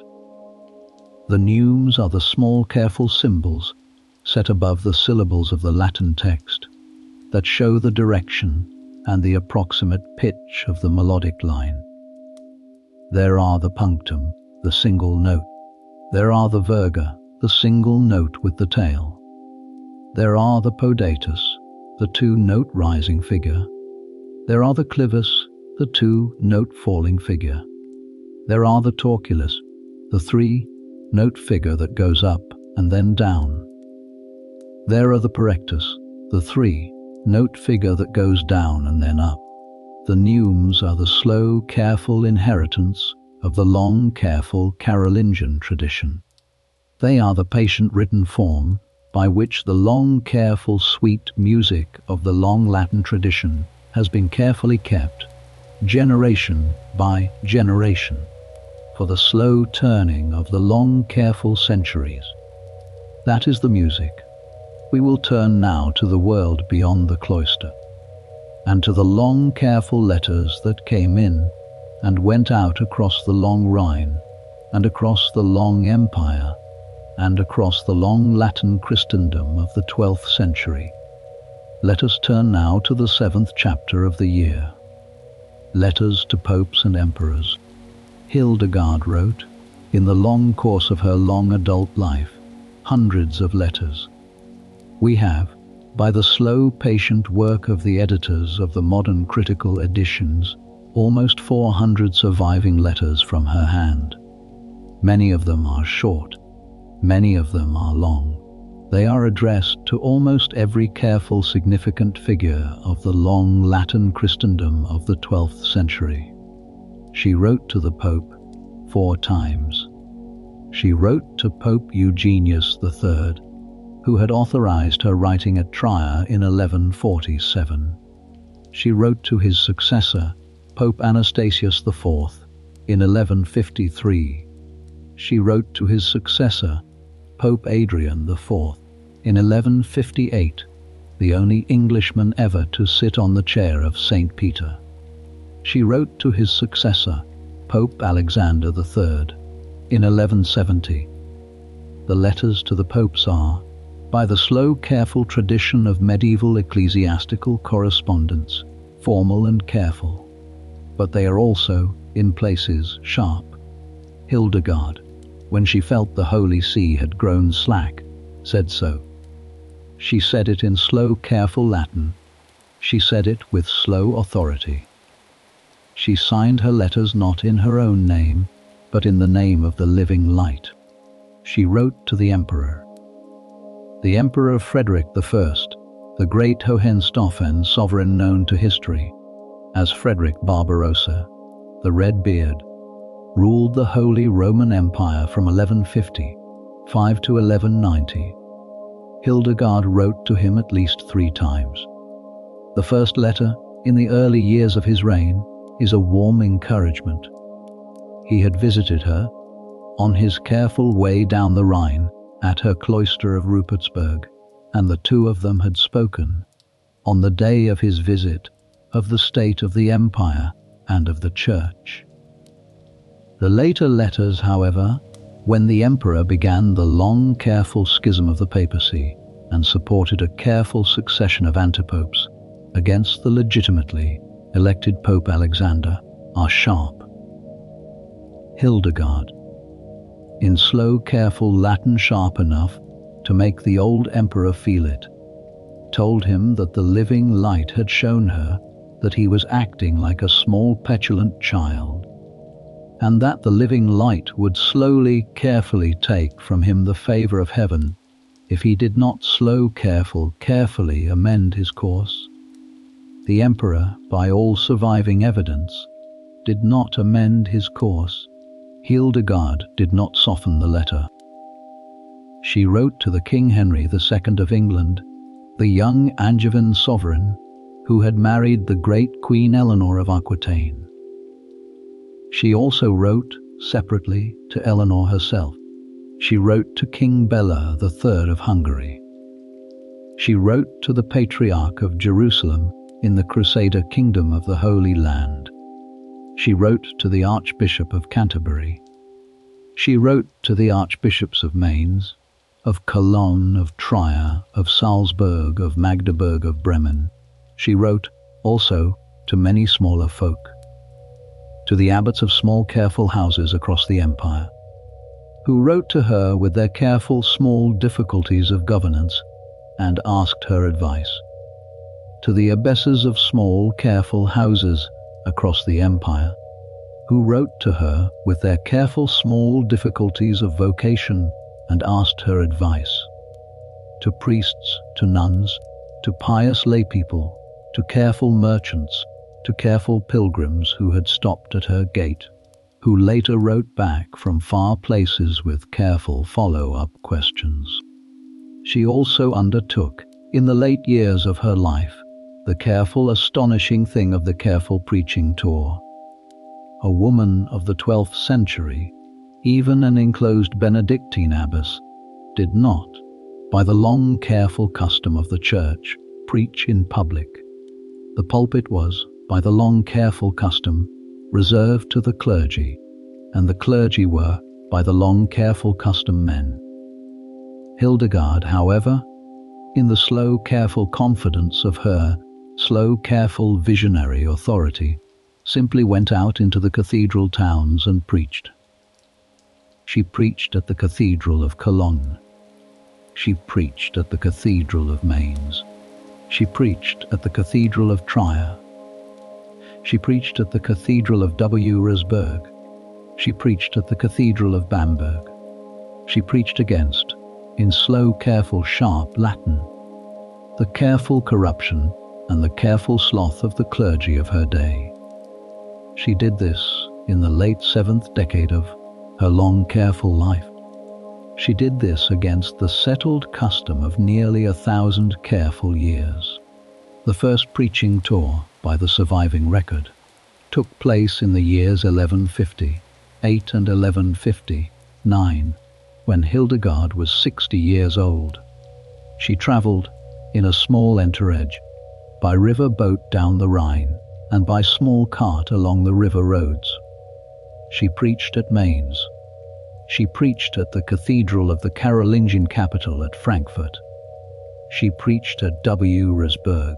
She preached at Bamberg, where the Bamberg Cathedral, with its 4 towers and its old Romanesque carving, was already 2 centuries old when she stood in its nave. The sermons that survive from this first preaching tour are sharp. Hildegard, in her sermons, calls the clergy to repentance. She tells the priests of Mainz that they have grown slack in the keeping of the sacraments. She tells the monks of Bamberg that they have grown complacent in the keeping of the rule. She tells the canons of Rupertsberg that they have grown careless in the keeping of the poor. She does not, in her sermons, soften the message.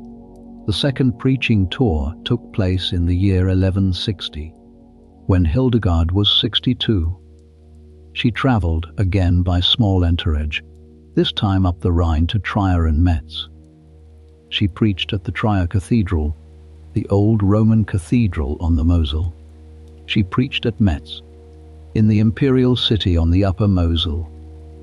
The sermons of this second tour, like the sermons of the first tour, were sharp.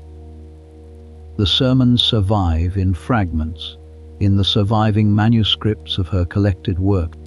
The third preaching tour took place in the years 1161 and 1162, when Hildegard was 63 and 64. She travelled again in a small entourage down the Rhine to Cologne. She preached at the Cologne Cathedral, in the great Romanesque nave of the old cathedral that stood before the great Gothic cathedral that we know today. The Cologne sermon is one of the most famous of her sermons. In it she tells the clergy of Cologne that they have grown slack, proud, greedy, and that the living light has shown her that the Cologne church will, in punishment for their slackness, be overrun by new heretical sects. The sermon was, by general agreement of the surviving records, taken with great seriousness by the clergy of Cologne, who, by surviving record, did not actually amend their ways. The fourth preaching tour took place in the years 1170 and 1171, when Hildegard was 72 and 73. She travelled, by very small entourage now, in the patient seasons of her very late old age, to Maulbronn and to Hersoe and to Zweifelten. She preached, in the patient seasons of her very late old age, of the patient seasons of the long, careful Christian life, of the patient seasons of the slow, careful work of the living light, in the slow inner body of the one careful soul. The sermons of this fourth tour are softer. The sermons of this fourth tour are gentler. The sermons of this fourth tour are the sermons of a very old woman who has, by patient measurement, said her sharp things to her sharp times, and who is now, in the very late evening of her long careful life, slowly carefully turning toward the slow careful gentle preparation for her own slow careful gentle close. You, the careful apprentice, see only the smallest portion of all of this. You are not, of course, in the entourage that travels with Hildegard on her preaching tours. You stay at Rupertsberg with the careful sisters who are not traveling.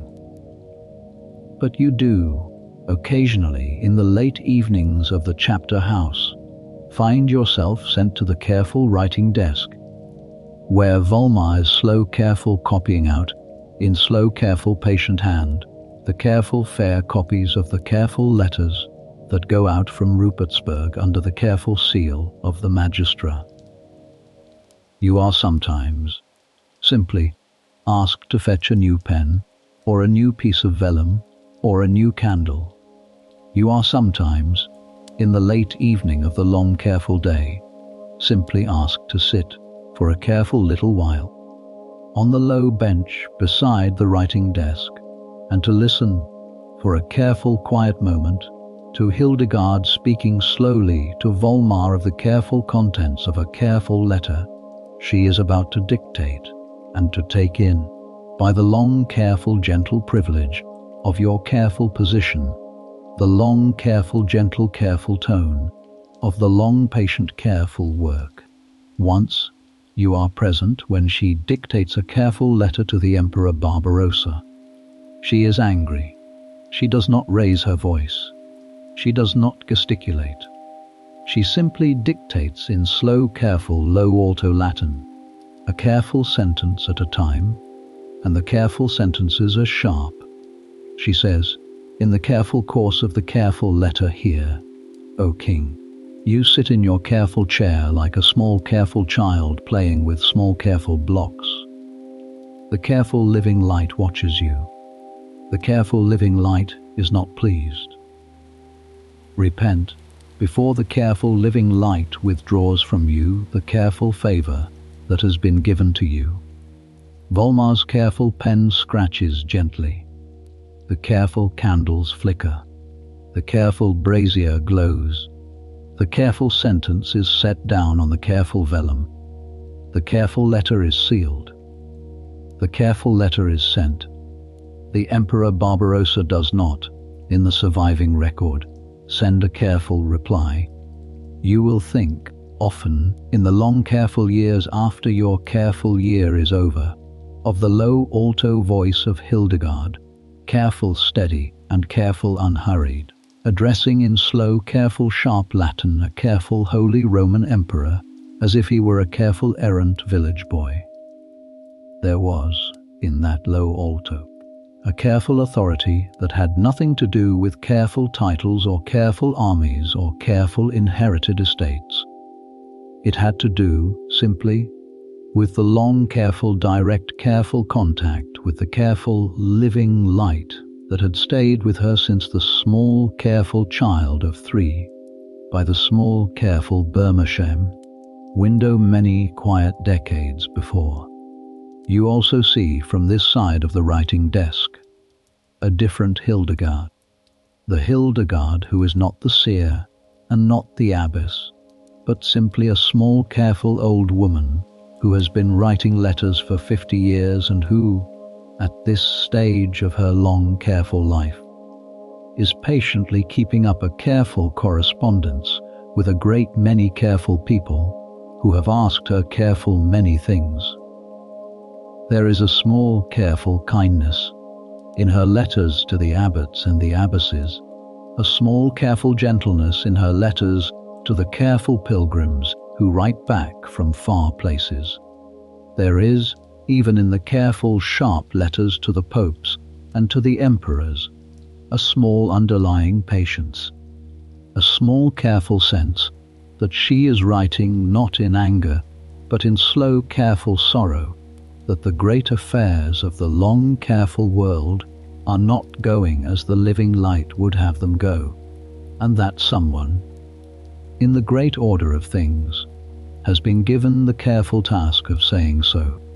You learn, also, the slow, careful business of the actual writing, the slow, careful labor of the scriptorium.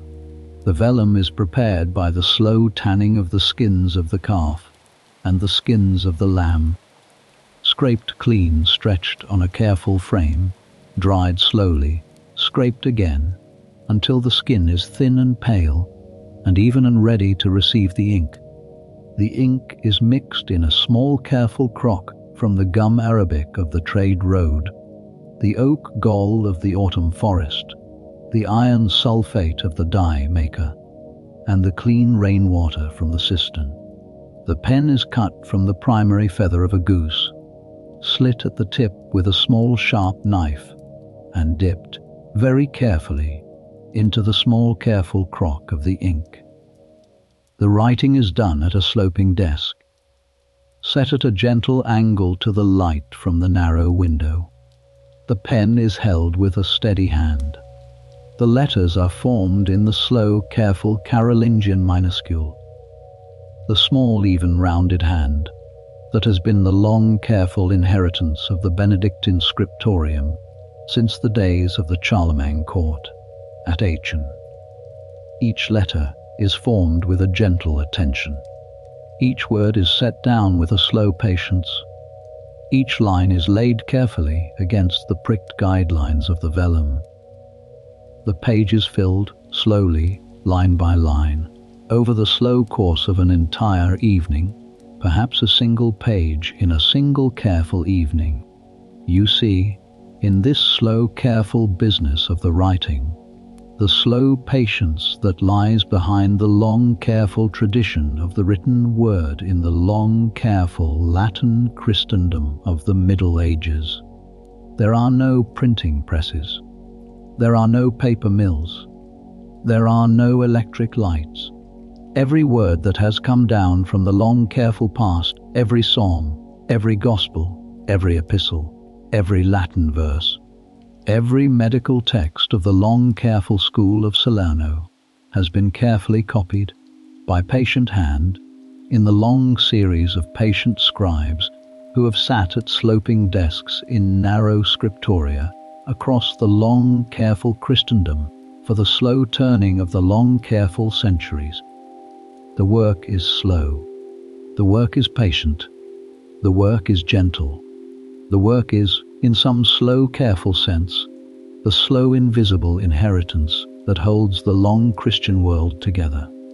Volmar, the old monk who has been at the side of Hildegard, now for the entire course of her long adult life, is one of the slow, patient scribes of this long, careful tradition. He has been writing in the slow, careful Carolingian minuscule since he was a boy at perhaps 14, in the scriptorium of his original house.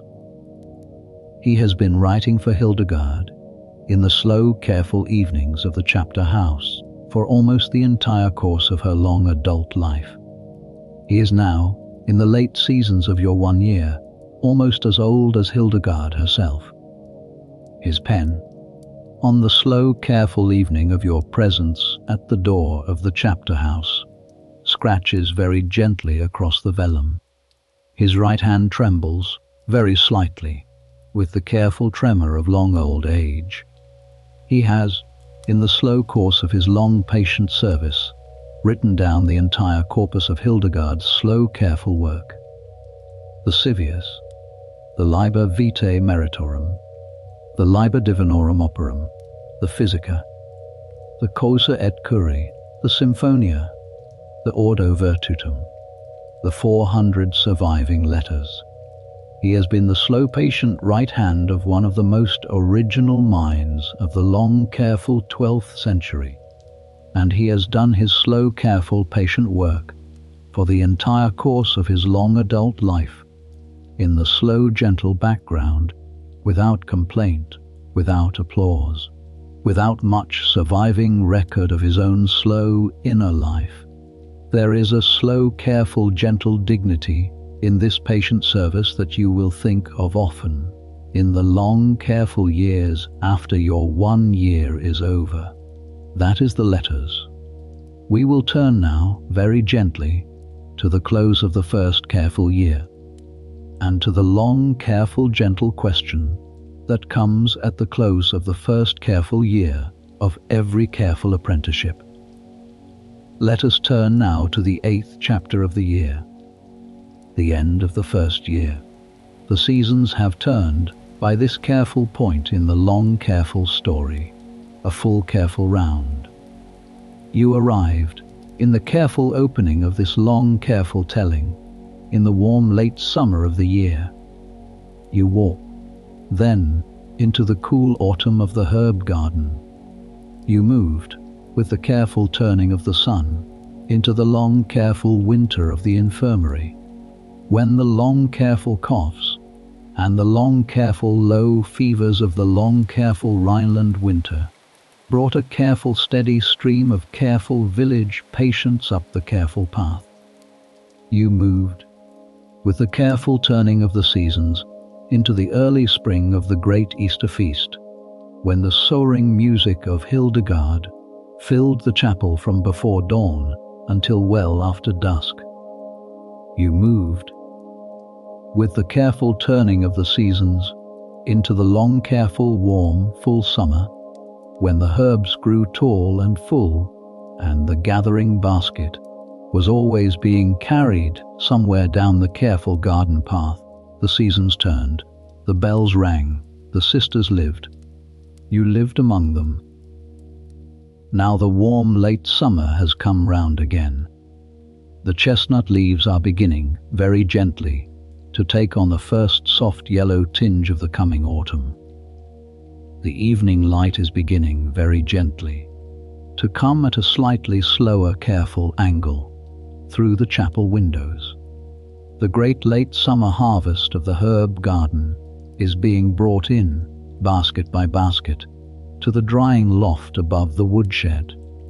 The first careful year is closing. The novice mistress comes to you one careful morning after prime, while the careful sisters are still at the long table of the refectory. She takes you gently by the careful elbow, and she walks with you in careful single line out into the cool morning of the cloister walk. She does not speak immediately. She walks. The careful gravel of the walk crunches softly under the careful sandals. The early light of the day comes through the careful arches of the walk.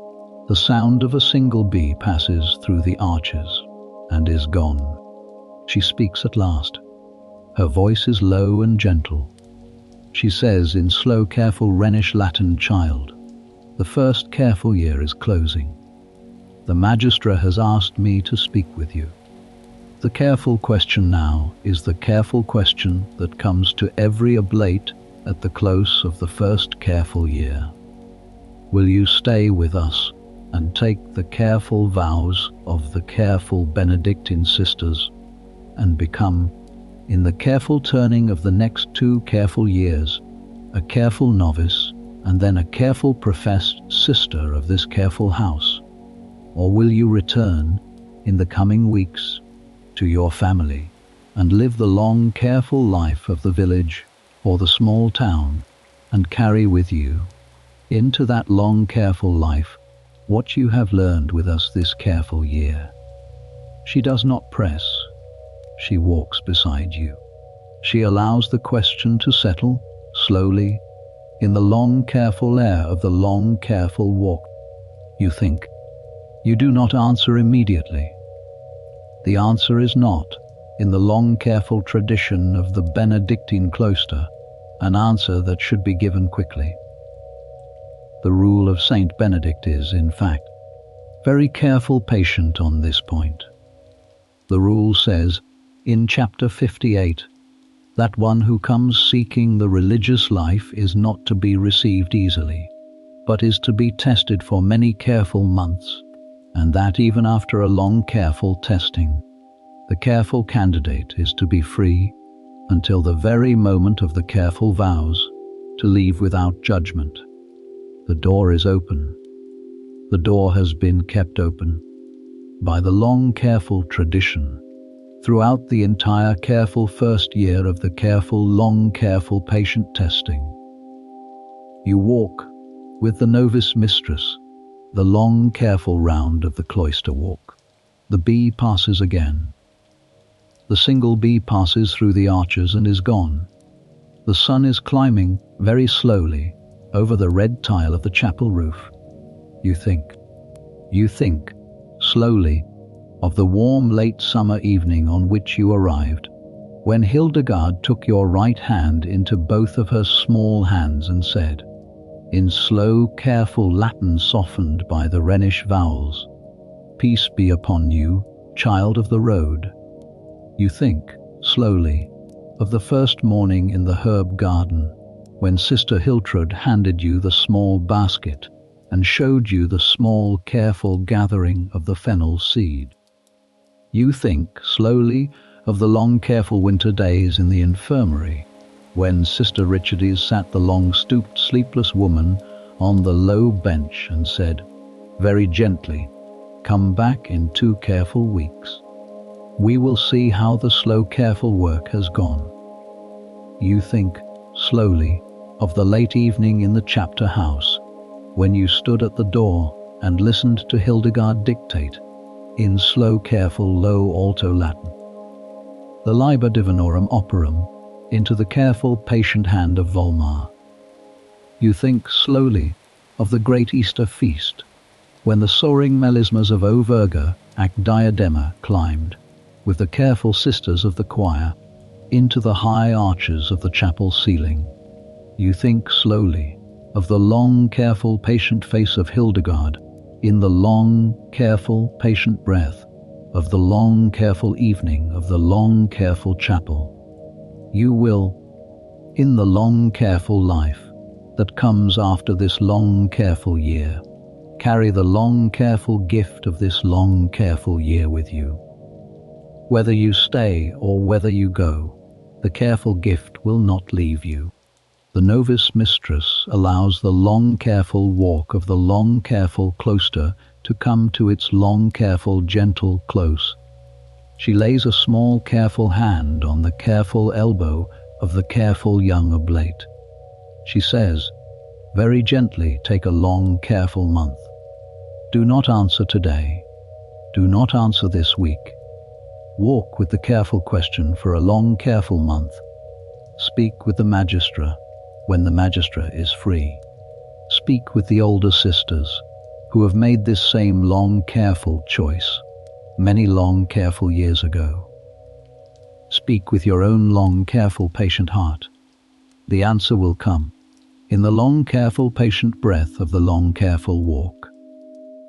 You bow, you walk with her back into the long, careful single line of the careful sisters returning from breakfast. The day continues. The work continues. The bells ring on in the long, careful, patient turning of the long, careful day. In the long, careful month that follows, you walk slowly with a long, careful question. You sit in the long, careful early evenings on the low bench in the long, careful corner of the chapter house with one or two of the long, careful older sisters, and they speak with you slowly of the long, careful day on which they themselves, many long, careful years ago, made the long, careful choice. They do not press, they speak quietly. Sister Adelheid, who has been here for 30 careful years, says in slow, careful Rhenish German that the long, careful choice was for her, a long, careful answer to a long, careful question that she had been carrying from the long, careful days of her long, careful childhood. Sister Hiltrud, who has been here for 40 careful years, says in slow, careful Rhenish German that the long, careful choice was for her simply the long, careful, gentlest of long, careful continuations of the long, careful work she had already begun. Sister Richardis, who has been here for 25 careful years, says in slow, careful Rupertsberg German that the long, careful choice was for her, a long, careful question of where her long, careful, patient hands had at last come home. You also, after a careful month, find a careful half hour with the long, careful, patient magistra. She is, by the long, careful seasons of the long, careful year, growing very slowly, carefully old. Her body is small. Her hands tremble very slightly when she lifts the long, careful, warm cup of watered wine to her long, careful, pale lips. She sits with you in the long, careful corner of the long, careful chapter house, in the long, careful early evening, with the long, careful low candles at her long, careful side. She listens to your long, careful, uncertain account of the long, careful question. She does not press. She does not advise quickly. She listens. She says, at last, in slow, careful, low alto Latin, there is no single right answer to this careful question, child. The living light has not, in this careful matter, given me a single right answer to give to you. The living light, in this careful matter, asks of you that you choose, slowly, with a long, careful, patient heart, what is the careful work that the living light is asking of your one careful life. Whether the work is here, in this careful house, or whether the work is somewhere else, in the village or the small town, or the big city, or the far country, the work is your own careful work, and the work is what the living light is asking of you. Walk slowly, child. Listen slowly, the answer will come. She lays a small, careful hand on your right hand. The same right hand she took into both of her small hands at the gate, on the warm, late summer evening of your careful arrival, a year and a long, careful turn of seasons ago. She holds your right hand for a long, careful, patient moment. She does not speak. She simply holds your right hand, and the long, careful warmth of her small, careful hands enters the long, careful warmth of your right hand, and the long, careful, patient living light, whatever it is, slowly, carefully passes for one long, careful, patient moment between the two of you. She lets go. She nods.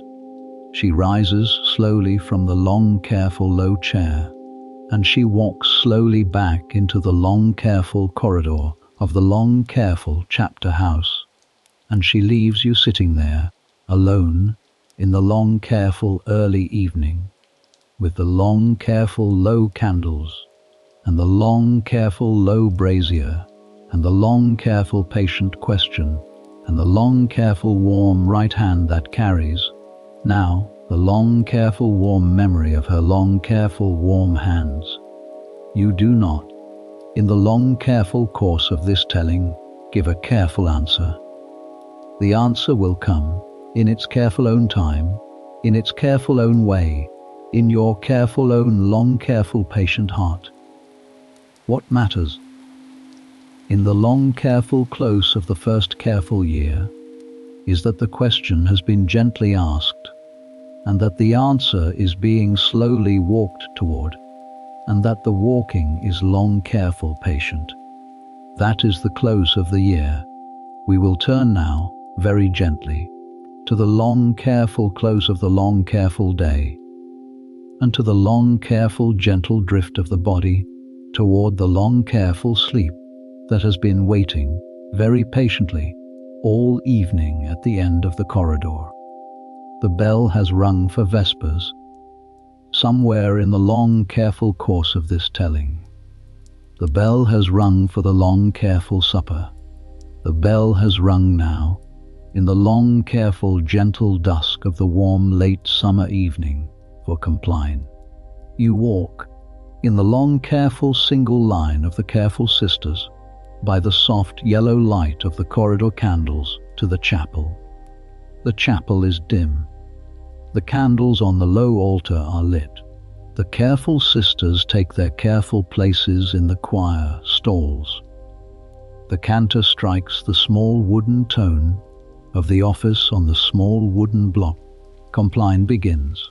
The office is short. There is the opening verse, in slow, careful, gentle plainsong. There is the careful psalm. There is the long, careful hymn, Te lucis ante terminum, before the closing of the light.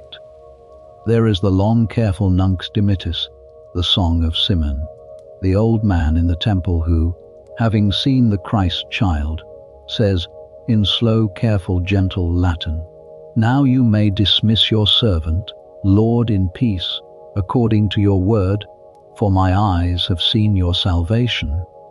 There is the long, careful Salve Regina, the long, careful, gentle Marian antiphon of the evening. Hail, Holy Queen, Mother of Mercy. There is the long, careful blessing of the night. The office closes. The great silence begins, from the close of Compline until the bell of matins in the middle of the night. No careful sister will speak. The careful sisters file out of the chapel, in the long single line, by the soft yellow light of the corridor candles, toward the dormitory. The dormitory is a long, low room with a single candle burning at the far end. The careful sisters lie down on the careful straw mattresses set on the low wooden cots.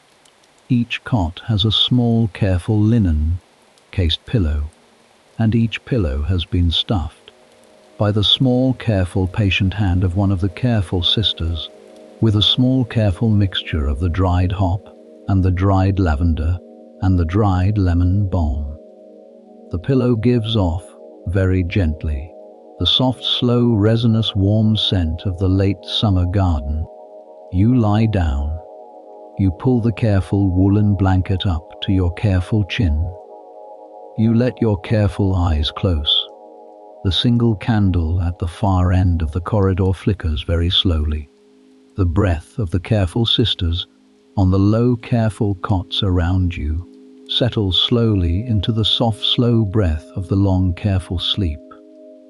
You think, very gently, in the last soft moments of the waking day, of the warm late summer evening on which Hildegard took your right hand into both of her small hands at the gate. You think of the first morning in the herb garden. You think of the long, careful winter at the infirmary. You think of the late evening in the chapter house. You think of the great Easter feast.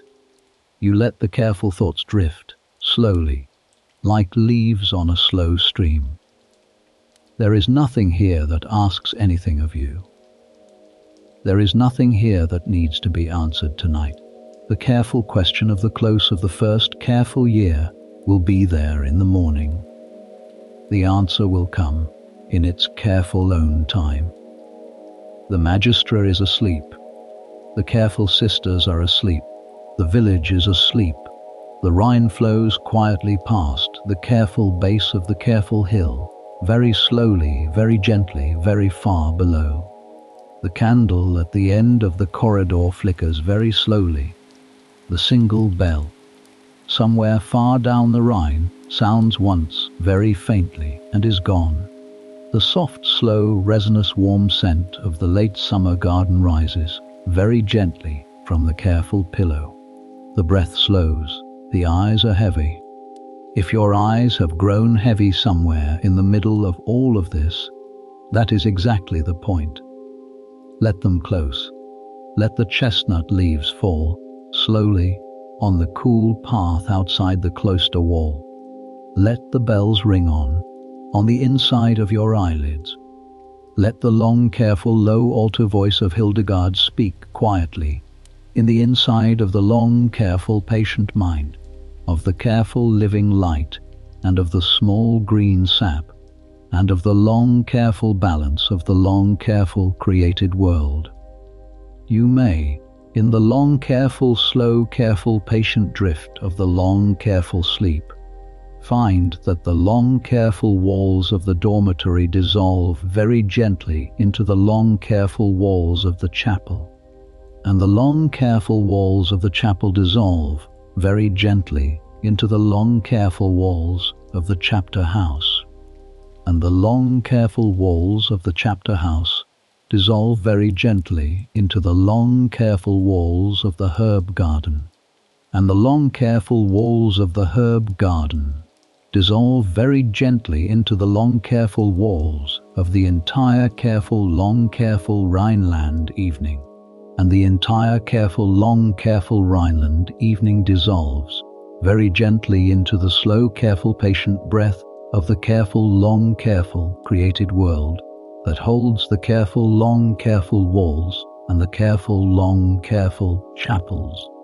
and the careful, long, careful gardens, careful sleeping bodies in its slow, careful, patient, careful, gentle, careful keeping. There is, in this slow, careful, gentle dissolution of the long, careful walls, a slow, careful, gentle hint of what the careful, long, careful living light may be, very gently, very quietly, very far below. There is nothing here that is needed by tomorrow morning. The cloister will be there when you wake. The garden will be there when you wake. The infirmary will be there when you wake. The chapter house will be there when you wake. The magistra, if the long, careful, living light has so willed it, will be there when you wake. The bells will ring. The work will go on. Sleep well. The apothecary will be back soon with another quiet chapter from another quiet century. The fire is low. The shutters are closed. The small lamp at the end of the corridor is gently turned down, and the linen-cased pillow under your head gives off very gently the soft, slow, resinous, warm scent of the late summer garden, and the long, careful, patient bell of the careful Rhineland cloister is ringing very faintly, very gently, very far below, in the long, careful, gentle dusk of the careful, long, careful, patient night. Good night.